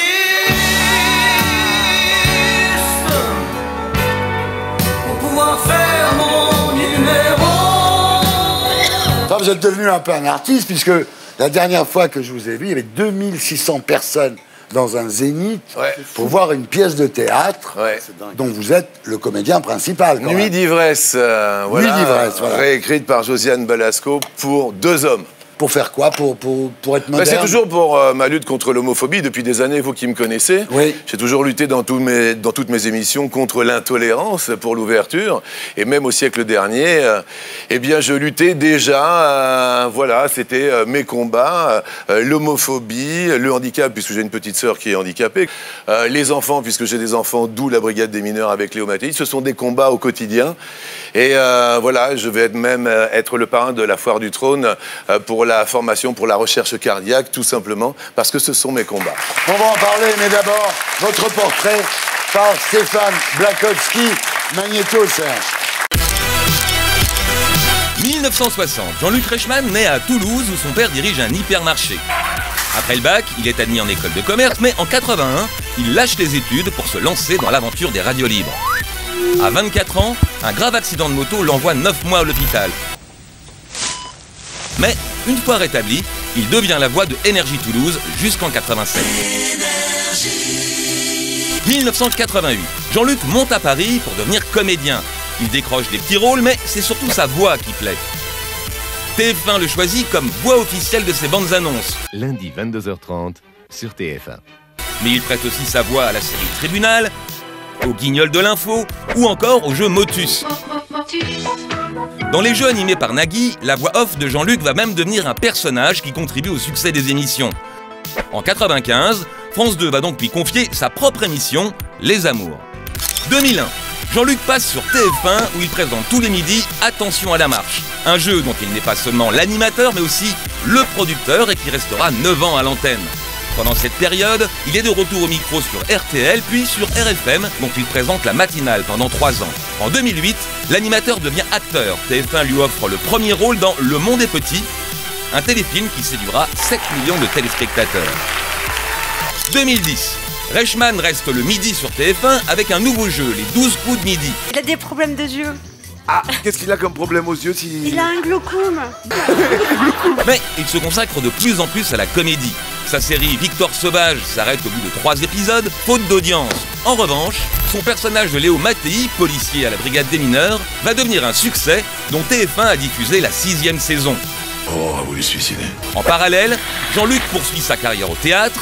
Après avoir joué avec Corinne Touzet puis Véronique Jeannot, il interprète cette année une pièce de Balasco. 2019. Aujourd'hui, animateur vedette et acteur à succès, Jean-Luc Reichmann a gravi toutes les marches du succès. C'est bien pour ça qu'il est ce soir chez Ardisson. Et voilà, bravo aujourd'hui. Donc on vous retrouve dans la pièce Nuit d'ivresse, la pièce culte de Josiane Balasco. Le pitch, donc, c'est un animateur télé qui passe une nuit d'ivresse et se retrouve le lendemain matin chez lui avec un homme qu'il ne connaît pas, Magnéto Serge. Bonjour, je suis votre animateur préféré et je m'appelle... Belin! Jacques Belin! Clic-clac, l'affaire est dans le sac! Oh, je vous ai reconnu! Écoutez, je suis content, j'attends ma partenaire pour jouer au théâtre Nuit d'ivresse. La partenaire, c'est moi. Pardon? C'est moi. Pour la majorette, ça va être compliqué, là, non? Faut faire la majorette? Ah, bah, Nuit d'ivresse sans une majorette, c'est plus Nuit d'ivresse, hein? Ok, faut que je m'entraîne. Monsieur Belin, vous pouvez me signer un petit autographe, s'il vous plaît? Oui, bien sûr, oui. Je vous mets amitié amicale, ça vous va? Ouais, parfait. Hein? Voilà. Vous êtes une vedette? Belin... Je peux vous embrasser? Non, ça, c'est pas sûr. Ça. Alors, je vais déclarer, les nuits d'ivresse existent dans le milieu des animateurs télé. J'en connais beaucoup dont je joue le rôle. Oui. Avec qui? Dites-moi, vous êtes Thierry Ardisson, vous? Ouais. De temps en temps, je me reconnais en vous quand je suis sur scène. Vous savez que pour un animateur télé, une nuit d'ivresse, c'est une nuit normale. Oui, bien sûr, c'est votre quotidien. Monia. Jean-Luc Reichmann, bonsoir. Bonsoir, Monia. Alors, on vous connaît aussi pour votre fameuse question coquine, qui est un peu votre leitmotiv. On va passer à la question co. À la question qui. À la question coquine. Extraordinaire. On est dans l'actualité, là. Hein. On est dans le thème. J'ai vu le débat tout à l'heure, c'est pour ça. On fait une soirée beat. C'est ça. Oh, pardon. And the beat goes on. Yeah. Je l'ai bien fait ou pas? Superbe. Vous le faites comment, vous? C'est la question co. Oh, c'est la question rine. C'est la question coquine.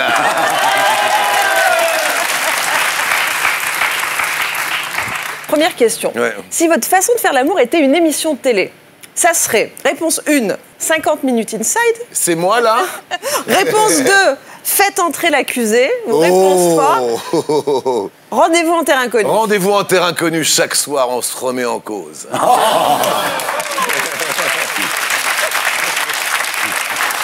S'il ne devait rester que des hommes sur Terre, lequel serait le plus à votre goût? Alors, premier, Monseigneur Barbarin. Oh là là Vous êtes là. pas, hein. Oh, Le c'est deuxième- moche, ça, madame. Ah, je sais. Le deuxième, c'est très, très moche. Kylian Mbappé. Ouais. Et le troisième, Thierry Ardisson. Alors... Fais gaffe à ce que tu vas dire. C'est ça. À part Ardisson, je vois personne. On est d'accord. Parce que, voilà... Non, Barbarin, Ardisson... il est trop viril. Ouais. Et puis Mbappé, il est trop jeune. Ouais. On est d'accord, c'est la brigade des mineurs qui parle. Bien sûr. Mathilde. Eh oui. D'ailleurs, au théâtre, comme le disait Thierry, vous jouez dans Nuit d'ivresse version gay. Oui. Est-ce que dans la vie, vous avez déjà été attiré par des hommes? Ah. Ouais, non mais des hommes ont été attirés par moi. Attendez, vous avez couché pour en arriver là, non? Calmez-vous, vous. Et non, mais j'ai jamais été attiré. J'ai beaucoup d'affection pour les hommes. Par exemple, il y a un homme qui est dans ma vie, qui est votre réalisateur, qui s'appelle Serge Calfon. Ah oui. On a commencé quasiment ensemble. Beau mec, hein? Beau mec, il était par exemple derrière Pulicino. Moi, j'étais derrière Nagui à l'époque. J'étais même derrière vous, puisque j'étais votre chauffeur de salle. Mais quand on dit qu'on est derrière un homme, généralement, on se pose des questions. Et ben C'est pour faire quelque chose. Serge, c'est sincère. Je peux partir en vacances avec lui. Je peux peut-être même dormir avec lui. C'est une vraie amitié. On parle de votre première fois? Ma première fois. Attends. Alors, non, justement, Ah on va là en parler. là là là là. Alors, si votre première fois devait être une chanson, Oui. elle serait... C'est un peu court. C'est un peu court quand même. Ouais. Ou bien...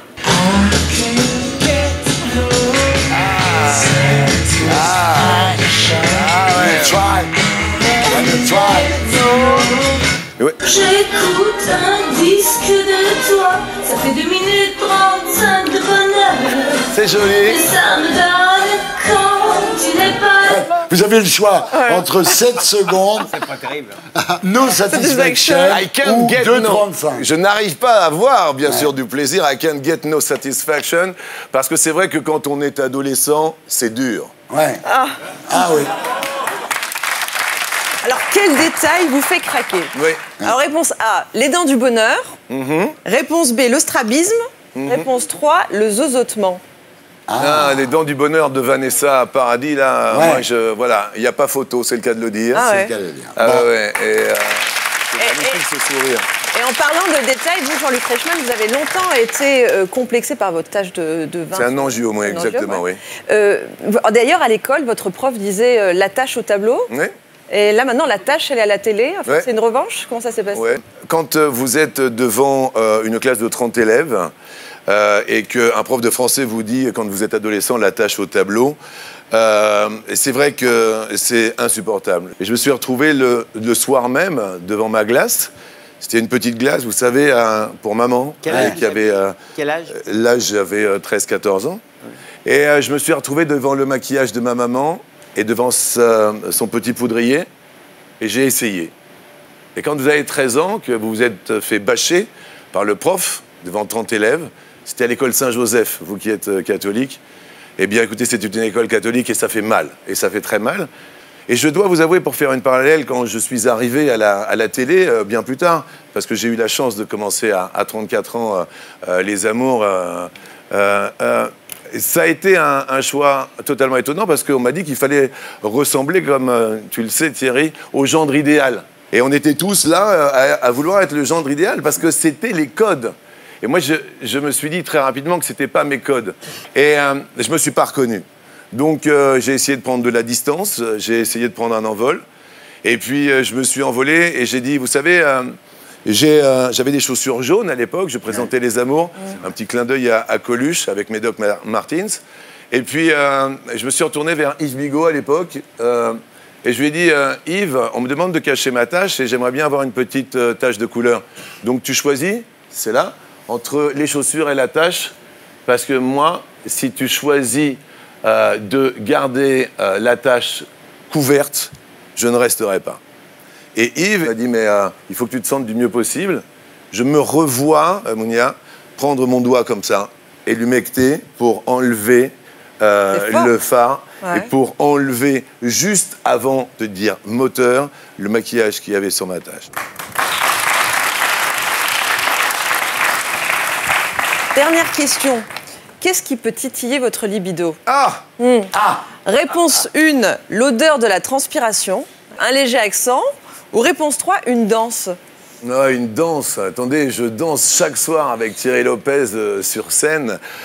Est-ce qu'on peut vous voir danser? Flamenco. Moi, je sais pas danser. Elle veut jouer. Oui, je sais pas danser.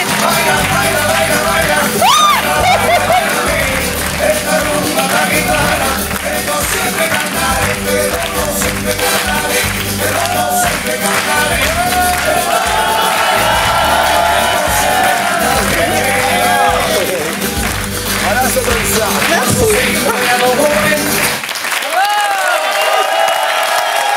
Parfait, rien à dire. Merci d'avoir été avec nous. Merci beaucoup. On se retrouve après la pub avec les terriens de Tanguy Pastureau et le winner de l'actu. A tout de suite.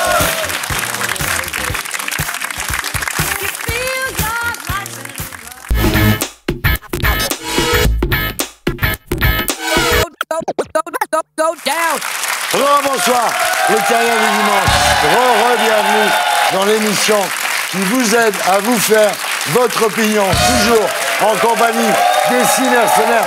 Natacha Polony, Raquel Garrido, Monia Cachemire, François-Olivier Gisbert, Gilles William Golnadel et notre reporter Pierre Licia. Et maintenant, c'est l'heure des terriens de Tanguy Pastureau.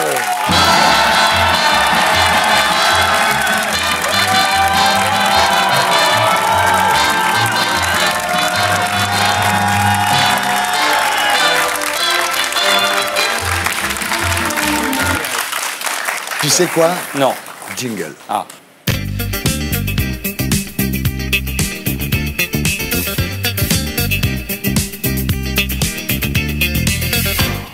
Ah, l'écologie c'est important, il y va de l'avenir de la planète, cet astre absurde qui a généré aussi bien Mussolini que Gandhi, aussi bien Voltaire que Marc Lévy, aussi bien Benoît Hamon que des leaders politiques qu'on a envie de suivre, aussi bien le tigre du Bengale que le morpion, ben c'est la même chose, ce sont des bêtes, hein, sauf que si vous avez un tigre du Bengale dans le pubis, c'est qu'il est grand temps de vous épiler. Non mais... Moi, ça fait des années que je lutte pour la planète. Afin d'économiser l'eau, je fais pipi dans la douche. Hein, ben, je fais aussi pipi dans mes plantes pour les arroser, pipi sur mes proches le matin pour la toilette, et le thé vert que je vous ai servi en loge tout à l'heure, bah... Et encore, je bois peu. Mais prenez Benoît Poulvorde, placé sur le bord d'une route, il peut produire le même débit qu'une station de lavage, l'éléphant bleu. La bière, c'est diurétique. Mais pour ne pas polluer, moi, je fais du vélo. J'ai commencé il y a 4 mois, ben, j'ai déjà le boule de Beyoncé.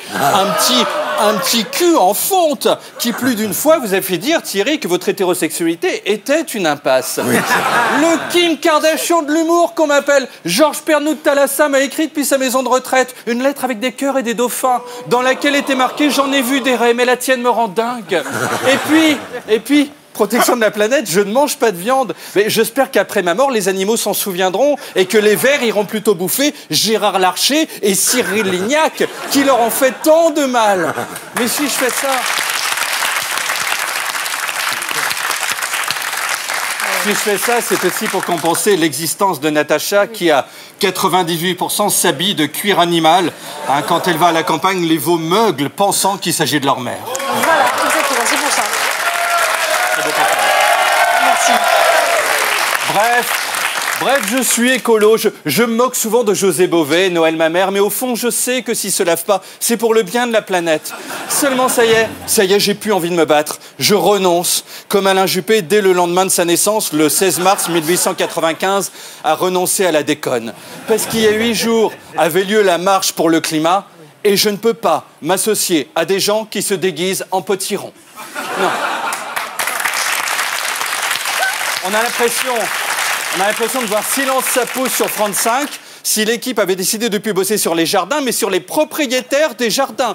Je refuse de voir Alexis Corbière quitter Raquel pour passer l'après-midi avec une dame en pot de fleurs. C'est pas une manif, ça. C'est un pot de départ à la retraite chez Jardiland d'une chef de rayon qui se drogue. Et puis les jeunes, ils sont gentils, hein, je suis pas contre, j'ai moi-même 2-3 bons amis jeunes.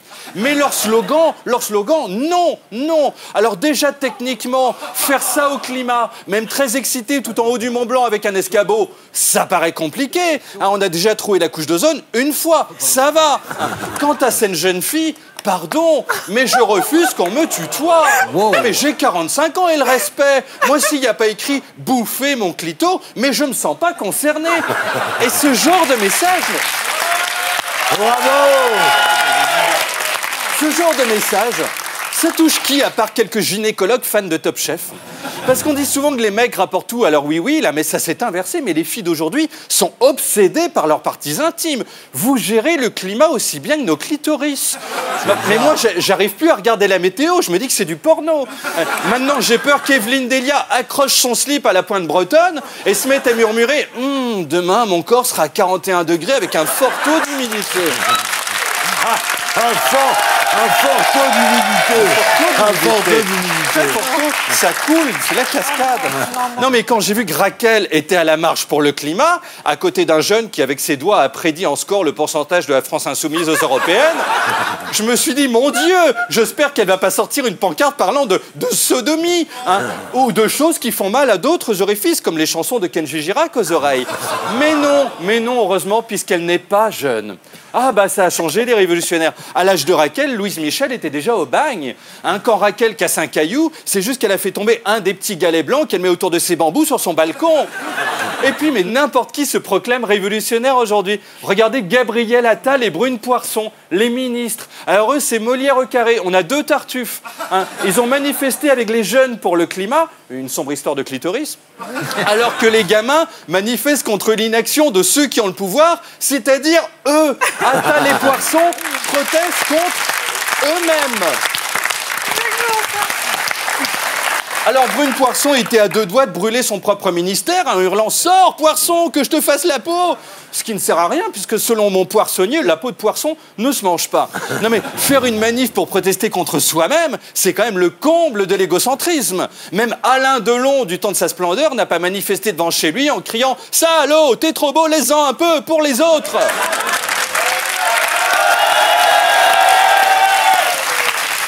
Attal et Poisson sont totalement barrés. Mais pas plus que leur chef, là, le petit jeune qui s'agite. Comment s'appelle-t-il déjà?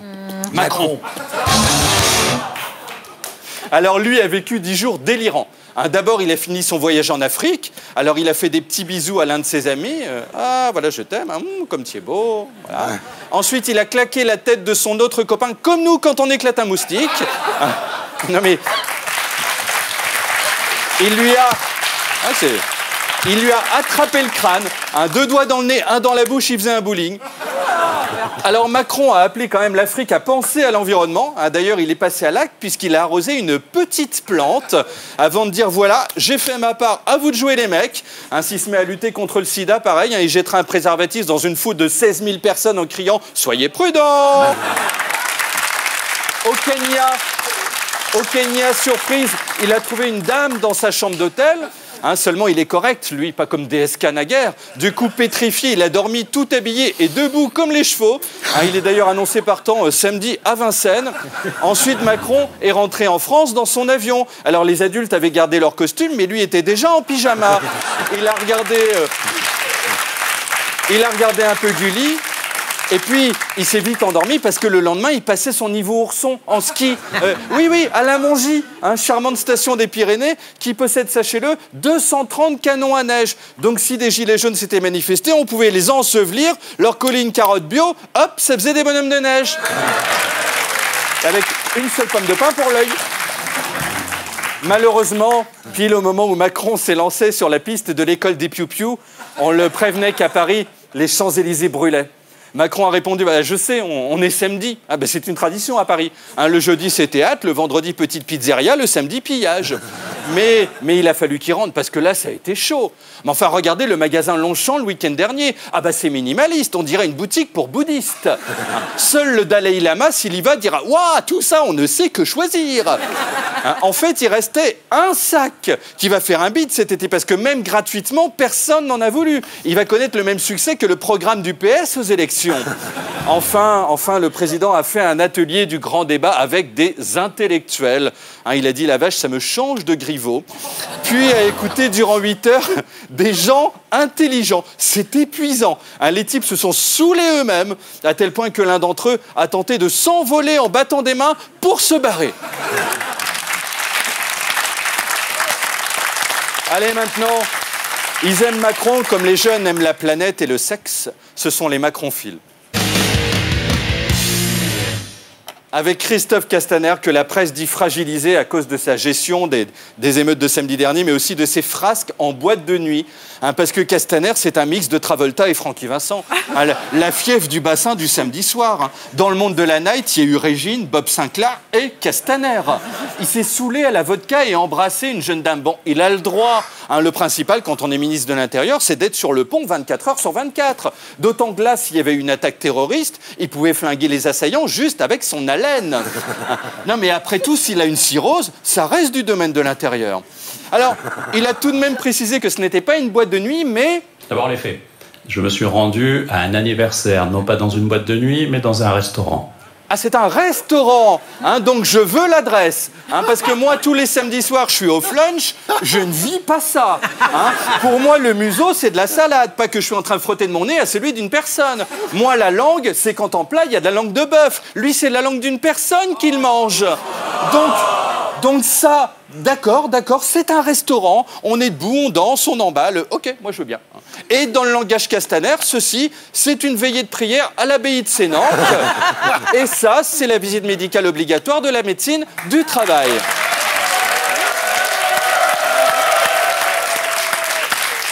Alors Christophe Castaner a bien entendu repris ses fonctions, mais on le voit à 4 grammes. Il a dit bonjour monsieur à une policière et a donc fini en cellule de dégrisement. Édouard Philippe, Premier ministre, s'est lui rendu au Mont-Saint-Michel, qui est en Bretagne selon les Bretons, en Normandie selon les Normands, où ils veulent, on n'en a rien à foutre, selon les vendeurs de chichi qui font juste la saison. Et Philippe, alors, c'est la star des 7-11 ans. Mais il a croisé des gosses, ils ont scandé son nom.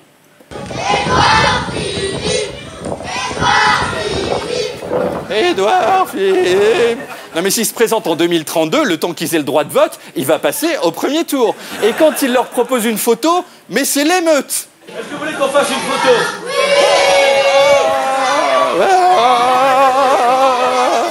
Donc c'est un mystère. Hein, il doit avoir la même tête qu'un Pokémon sur une des cartes. Hein, Barbie Croc, le grand Pokémon tout poilu. Je vois que ça. Hein. Alors ensuite, Édouard, l'ami des tout petits, s'est rendu au Salon du Livre de Paris où il a choisi un ouvrage plébiscité par son électorat, hein, Caca Boudin. Voilà, André Malraux dans sa tombe fait de la breakdance. Hein, c'est aussi comme ça que Jean-Luc Mélenchon définit le programme de La République En Marche. Jean-Michel Blanquer, ministre de l'Éducation, a visité une école où il a discuté avec des enfants hein, qui lui ont dit « On s'en fout de toi, nous on veut Édouard Philippe. As-tu lu Caca Boudin au moins hein ?» Puis il a regardé une fillette jouer du xylophone. À 3 ans et demi, la petite a composé un opéra à la gloire d'Édouard Philippe. Un Je l'aime autant que la compote à la fraise, a-t-elle précisé. Alors Christophe Castaner, encore lui, a observé une photo de casseur sur les Champs-Élysées, mais il n'a reconnu personne. Hein. Jamais vu en boîte, a-t-il précisé. Hein. Ni à la soirée mousse du Spring Follies au Cap d'Agde, ni à la rave party du mois d'août sur la base aérienne de Kerkadec dans le Finistère. Hein. En même temps, a-t-il avoué, j'étais sous exta.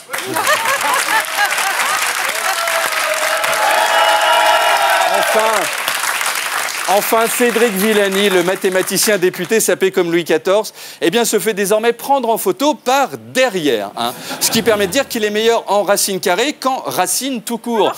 Parce que là, niveau coiffage, c'est ni fait ni à faire. Hein. Mais c'est Pollux. 3 jours que Christina Cordula regarde cette photo et hurle « Mais mon chéri, c'est pas possible, les pellicules, c'est fini, on est passé au numérique. Hein. » Donc les photos, jamais par derrière, comme l'écriraient les jeunes sur des pancartes dans les manifs, mais en moins poli. En fait, ils diraient même « Ouais, allez bien vous faire... » Ah tiens, on est passé aux macronphobes, les gens qui haïssent Macron. Eh bien, quelle est leur actu? D'abord, tiens, Laurent Wauquiez, des Républicains, a croisé Hervé Morin, président de la région Normandie. C'était le mondial du poivre et sel.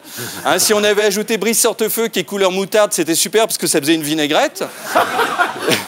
Jordan Bardella, le jeune enfant du Rassemblement national, est allé en Guadeloupe où on lui a offert du rhum. Il y a 15 mois encore, il tétait sa mère. Là, il est projeté dans l'univers de Christophe Castaner. Hein, dans 3 mois, on le retrouve à l'arrière d'une salle de shoot. Enfin, c'est l'enfer. Alors, l'avantage quand on sent l'alcool, c'est que les gens s'éloignent. Hein, et on dispose d'un espace vital plus grand, de 4 à 150 mètres en moyenne. Marine Le Pen, maintenant, fait parvenir son 4 heures au petit Jordan avec un drone. Alors, Esther Benbassa des Verts a croisé Monsieur Potiron, hein, qui a fait le poireau pendant 3 heures devant la Tour Eiffel, donc on est resté dans les légumes. Ne manquait qu'Abdelaziz Bouteflika, occupé à préparer ses 5e, 6e et 7e mandats en Algérie. Allez, sans transition business, le Parti socialiste, personne n'en voulait, ni les Chinois, ni les Qataris. C'est donc Raphaël Glucksmann qui l'a repris contre 9 centimes d'euros symboliques. Alors Olivier Faure lui a offert le pot de l'amitié, soit une carafe d'eau du robinet dans un gobelet plastique. Hein, même les élections moldaves ont plus de gueule. Alors, le parti vise 2 sièges au Parlement européen, voire, ont-ils dit, un petit strapontin, s'il n'y a plus que ça. Fabien Roussel du PC a réuni les 10 derniers communistes à Matignon. Alors, ils ont posé sous un tableau lesbien.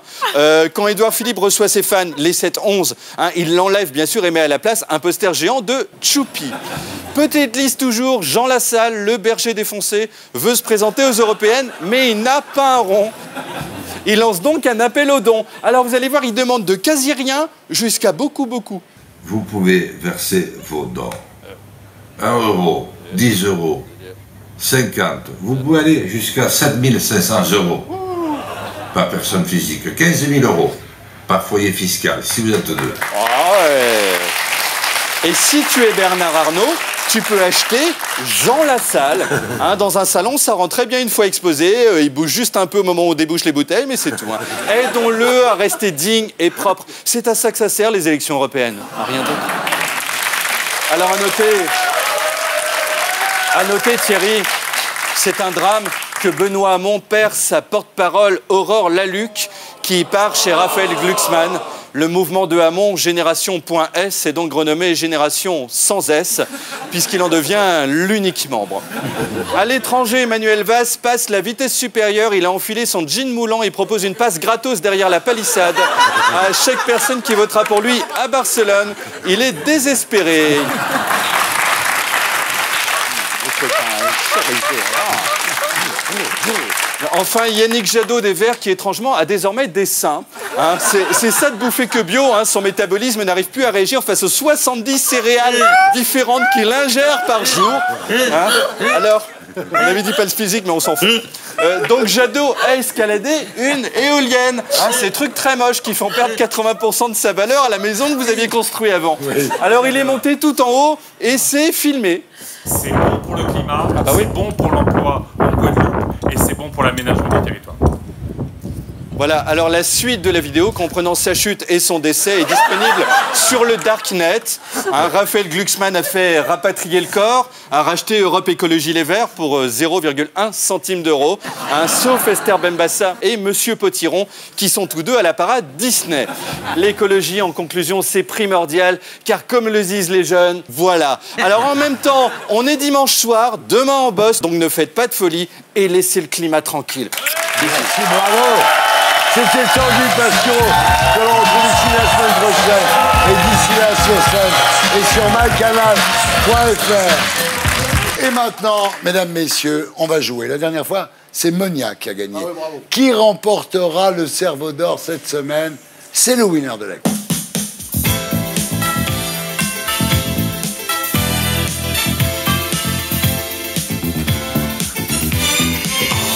Attention, attention. Le banco. On n'y est pas du tout. Ah non mais, faut débrancher là, débranchez-le. Quel est le métier de cet homme? Il fait de la peine quand même. Il est coach vocal pour Oiseaux Rares. Il confectionne des poisons pour des candidats au suicide assisté en Suisse. Il implante des puces électroniques chez les êtres humains. Il a créé une école d'acteurs porno gays. Je suis snob.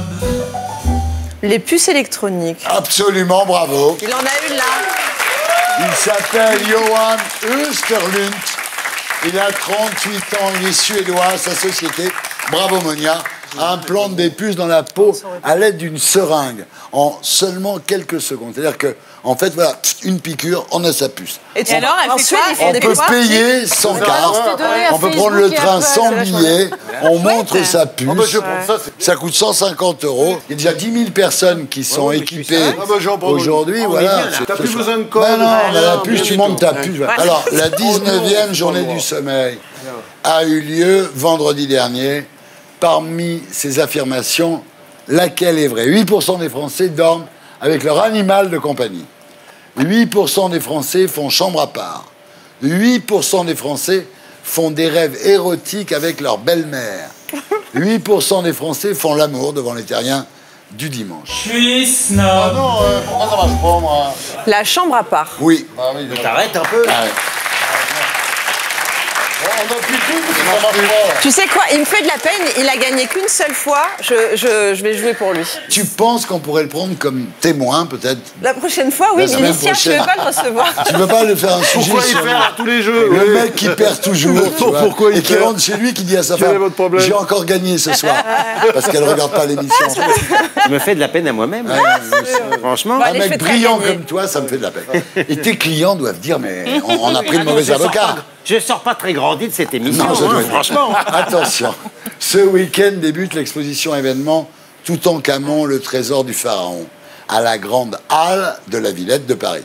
Le sarcophage du pharaon avait été découvert en 1922, provoquant ce qu'on a appelé la malédiction de Toutankhamon. Mais quelle est cette malédiction?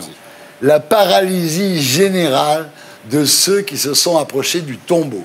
Le décès soudain et inexpliqué de tous ceux qui ont ouvert le sarcophage. La disparition dans une trappe secrète du trésor qui jouxtait le tombeau, ou l'échec politique, alors ça c'est très important, pour tous ceux qui portent le nom de Hamon. Le décès soudain et inexpliqué. Ouais, c'est ça. Absolument. Mais ça marche pas, ce truc-là. C'est-à-dire que les pharaons avaient mis un produit, les pharaons ont mis un produit que quand tu ouvrais le truc, hop, tu mourrais. C'était du venin de serpent autour voilà. du sarcophage. Voilà. Et pour la petite histoire qui est drôle autour de Toutankhamon, c'est le seul qui a été momifié en érection pour qu'il puisse avoir des enfants dans l'au-delà, parce qu'en fait, il est mort sans enfants. Comme compléter ce slogan de la marque de jeans, le temps des cerises, jugé sexiste et censuré par le maire de la commune des Lilas. Liberté, égalité, facilité. Liberté, égalité, beau fessier. On le sait, ça, liberté, égalité, faut que bien ça marche. gaulé. Moi, je le veux, moi. Ou liberté, égalité, c'est pas juste. cumulé. Oh non, c'est pas juste, la merde. On le sait, merde. Ne me donnez pas tous la réponse, je la connais. Beau fessier. Ben oui, on l'a. Liberté, égalité, beau fessier. Est-ce que vous trouvez normal que le maire de la commune de Lilas ait été obligé... C'est une pub qui s'adresse, je vous signale, elle marche pour les hommes comme pour les femmes. Donc on peut même pas dire que c'est une pub sexiste. Sans vouloir faire de politique, il est quand même très à gauche, le maire des Lilas. Ouais. C'est tout ce que je voulais dire. C'est la bien-pensance. C'est tout ce que je voulais dire. En fait, tu as quand crois pas même du une tout à cette campagne catégorie publicitaire psychologique. qui, sur le fond de son message, est non seulement absurde, mais profondément Est-ce qu'on peut macho passer et à la tout. prochaine Et question? votre souci à vous, c'est le maire des Lilas. Mais on n'est pas dans un meeting. s'il te plaît, on s'en fout des maires de Lilas. Le problème, c'est qu'il y a encore dans le monde publicitaire des types, ou des nanas d'ailleurs, qui pensent que ça, c'est intéressant. Attendez, Raquel, elle a quand même un beau cul, la fille. Non, elle a un petit cul. Attention, qu'a fait une Slovène de 21 ans, Natacha, c'est pour vous, pour escroquer les assurances. Elle a empoisonné son chien. Elle a avalé la prothèse oculaire de son mari. Elle a sniffé les cendres de sa mère. Elle s'est amputée d'une main. Moi, je sais pas. Mais comme ça doit être le truc le plus con qui soit. Elle a avalé la prothèse oculaire de son mari. Tu vois, le jeu n'est pas aussi con que ce que tu dis. Elle a sniffé les cendres de sa mère. Elle a empoisonné son chien. Alors, vous êtes con ou quoi? Non, elle s'est amputée d'une main. C'est la dernière. Mais t'as aucune dignité.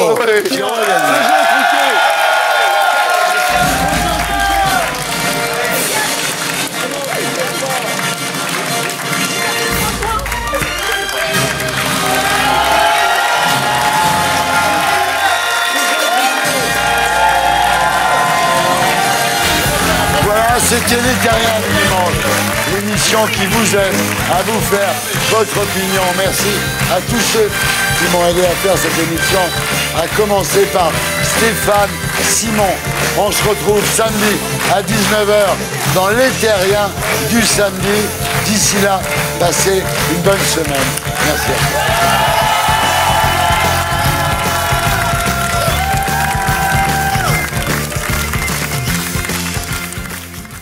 Et pour être sûr de ne rien rater de Inarditube, abonnez-vous et mettez un pouce bleu.